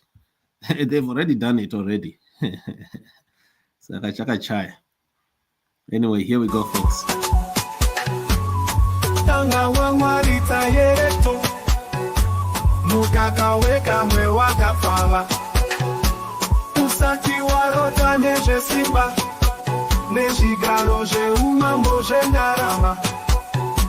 Rusoka rwekutanga murwisi ungongano dzinova hapana korona yevanonyanya kuda hapana simba kune vasina unyanzvi vanoti kuravira kwako kunorwadza semazvi asina kukudzwa mukaka wemukomera dambudziko revakashinda usati warota nezvesimba usati wadzingirira makomo tanga kumwa mukaka wenando uye tarisana nemisodzi yesimba pamwe chete nemutungamiriri wedu wenyika kuti 2030 vanenge vachipo vanenge vasipocheta asi vanenge varipo vachitonga vane shungu haiwa vanamatirei vachaona nguva yavo after 2030 apa tiripo mutungamiriri wenyika varipo tiripo zvakare tinoda kuzvidambatsira izvozvo kuti zviitike saizvozvo vanosunda mweerima nemwe yekubirimawo nemwe yechina tinovakusha nemukaka wegarwe tinozviziva duka magarwe kunonetsa asi apa tinonamata zita rajesu kuti tichavakusha kusvika mweya yechina iyo yabuda tinonamata kubva zvino neusingaperi amen. Chiwenga has been there. I don't know in what capacity it is because he's the Pan-African presence. I gave this whole introduction because I haven't been able to sleep for the past 3 days. Every day I receive information. Brothers are kidnapped, abducted, shot, killed, injured. All this is being done under the guise of supporting Venancio Mondlane. If that's the case, I want to tell you something right now. Please pay close attention to what I'm about to say. Pay close attention to what I'm about to say. Spearhead. For those who like football, when I played football, I was always known as a forward. That player, positioned in the area where the ball is played, is in a privileged position and has the ability to score the goal, to achieve the primary and fundamental objective. That was my position when I played football. In the art of war, the spear is a weapon for long-distance throwing, but can also be used in hand-to-hand combat. The spearhead is the sharp, piercing part of the weapon, the part that hits and achieves the objective. Thus, the spearhead, even in warfare, represents what achieves the goal. VM7, as I'm called, is exactly that, a spearhead. So my brothers are being killed, abducted, blood is being spilled, widows are being made, and children are being orphaned because of Venancio. Now, I want to explain what a spearhead is. On Thursday, January 9th, at 8:05 a.m. sharp, I, Venancio Mondlane, will be at Mozambique International Airport. I'm coming to Mozambique. What I had to do outside Mozambique, the role I had to play so that demonstrations and protests could be organised and move forward, has been done. I wasn't outside Mozambique out of fear. They are killing our brothers, destroying their stores, burning gas stations, warehouses and factories, claiming that it's protesters doing this when it's not, all to create hatred among brothers. If this is all because of me, because of Venancio, then Venancio will be at Mozambique International Airport on Thursday at 8:05 a.m. That is being a spearhead. If a spear is a weapon, then I, Venancio, will descend like one into Mozambique International Airport. I'd like to invite my brothers to welcome me at Mozambique. I'd like to invite the Mozambican people to come and meet me there.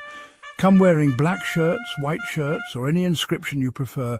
But I think it's important to honour the 300, better yet the 400 freedom heroes who were killed, assassinated and thrown into mass graves. Let's honour them on this Spearhead Day, Thursday, January 9th, with Venancio Mondlane in Maputo in Mozambique. I'll be there. I believe this news will address those who said I was in hiding, that I was afraid. It's not true. I have legal cases against me. The President of the Republic never wanted to resolve this issue so we could have dialogue. I have no problem with the cases. I leave them behind. I have arrest warrants. I leave them behind too. If they are killing my brothers, assassinating my brothers, then I will be there in person. You can do whatever you want. If you want to assassinate me, do it. If you want to arrest me, go ahead. I'll be there. I no longer need to hire companies that search the world for me, mercenaries who roam everywhere. I don't need that anymore. I will be in Maputo on January 9th at 8:05 a.m. I will be in Maputo. I'd even like to invite the President of the Republic to be there. The Attorney General, be there. The President of the Constitutional Council, be there. The President of the Supreme Court, be there. And other organizations as well, be there. I'll be in Maputo. You don't need to chase me anymore. I'll be in Maputo. The truth is, one, as I've always said, my body is at your disposal. Will you kill me? Go ahead. The only thing I know is that my fight will never die. Moreover, I know that my fall will trigger a popular fury in Mozambique, one that will have no comparison in history, not just in Mozambique, but in Africa. You'll witness something never seen before, the fury of a people moving with intensity and force like never before. Dear friends, this is the message I wanted to share today for Mozambique, for Africa, and for the world. See you Thursday, January 9th at 8:05 a.m. at Mondlane International Airport. A big hug, a kiss, and goodbye.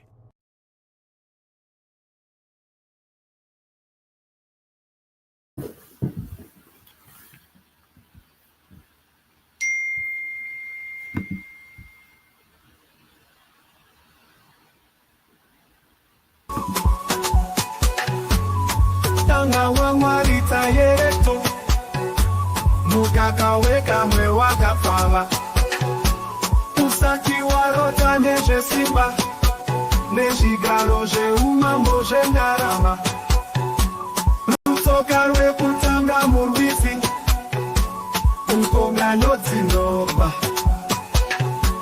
Hapana korona yebano nyanya kuda Hapana simba kuneva sina unyanshi Panoti kuravira kwako kunowata Sema jia sina kukuutwa Mukaka we mukomera Dambudziko leva kashinda Usati warota neje simba Usati wadzingirira makomo Tanga kumwa mukaka wenando Uyetarisana nemisodzi yesimba Pamwechete kutungamiriri wenyika kuti 2030 vanenge vachipo, vanenge vasipocheta asi vanenge varipo vachitonga vane shungu. Haiwa vanamatirei vachaona nguva yavo after 2030. Apa tiripo tomutungamiriri wenyika vanenge varipo, tiripo zvakare. Tinoda kuzvidambatira izvozvo kuti zviitike saizvozvo. Vanosunda muyerima nemwe yerubiri maro nemwe yechina tinovakusha nemukaka wegarwe. Tinozviziva mukamagarwe kunonetsa, asi apa tinonamata zita raJesu kuti tichavakusha kusvika mweya yechina iyo yabuda. Tinonamata kubva zvino neusingaperi. Amen. Tanga wangwarita yereto Mukaka weka mwewaka fala Usaki warota neje simba Nejigalo je umambo je ngarama Rutoka rwe kutanga murbisi Ukonga noti noba Hapana korona yevano nyanya kuda Hapana simba kuneva sina unyanshi Panoti kuravira kwako kunowata Sema jia sina kukuutwa Mukaka we mukomera Dambudziko leva kashinda Usati warota neje simba Usati wadzingirira makomo Tanga kumwa mukaka wenando Uyetarisana nemisodzi yesimba Pamwechete kutungamiriri wenyika kuti 2030 vanenge vachipo, vanenge vasipocheta vanenge varipo vachitonga vane shungu haiwa vanamatirei vachaona nguva yavo after 2030.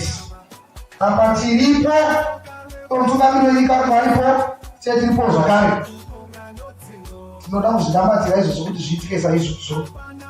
Vanosunda muyerima nemwe yekubiri maro nemwe yetsvina tinovakusha nemukaka wegava.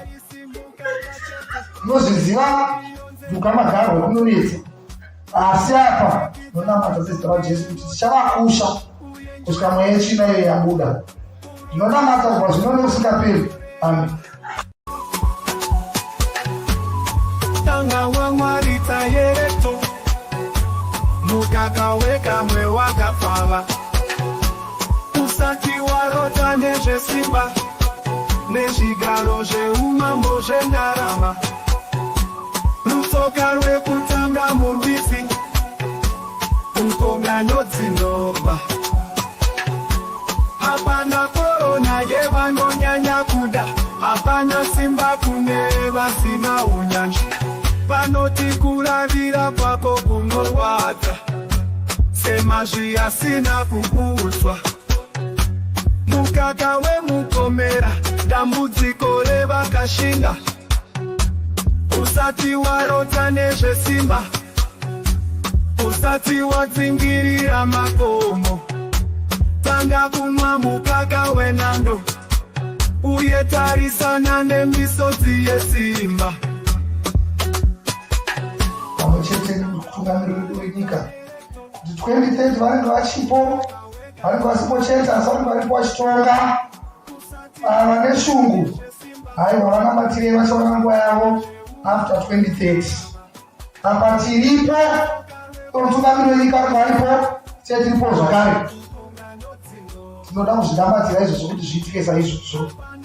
Vanosunda muyerima nemwe yekubiri maro nemwe yetsvina tinovakusha nemukaka wegava. Tinozviziva mukamagarwa kunonetsa, asi apa tinonamata zita raJesu kuti tichavakusha kusvika mweya yetsvina iyo yabuda. Tinonamata kubva zvino neusingaperi. Amen. Tanga wamwari tayereto mukaka wekamwe wakapfava usati warota nezvesimba nezvigaro zveumambo zvendarama rutsoka rwekutanga murwisi ukonganyo dzinobva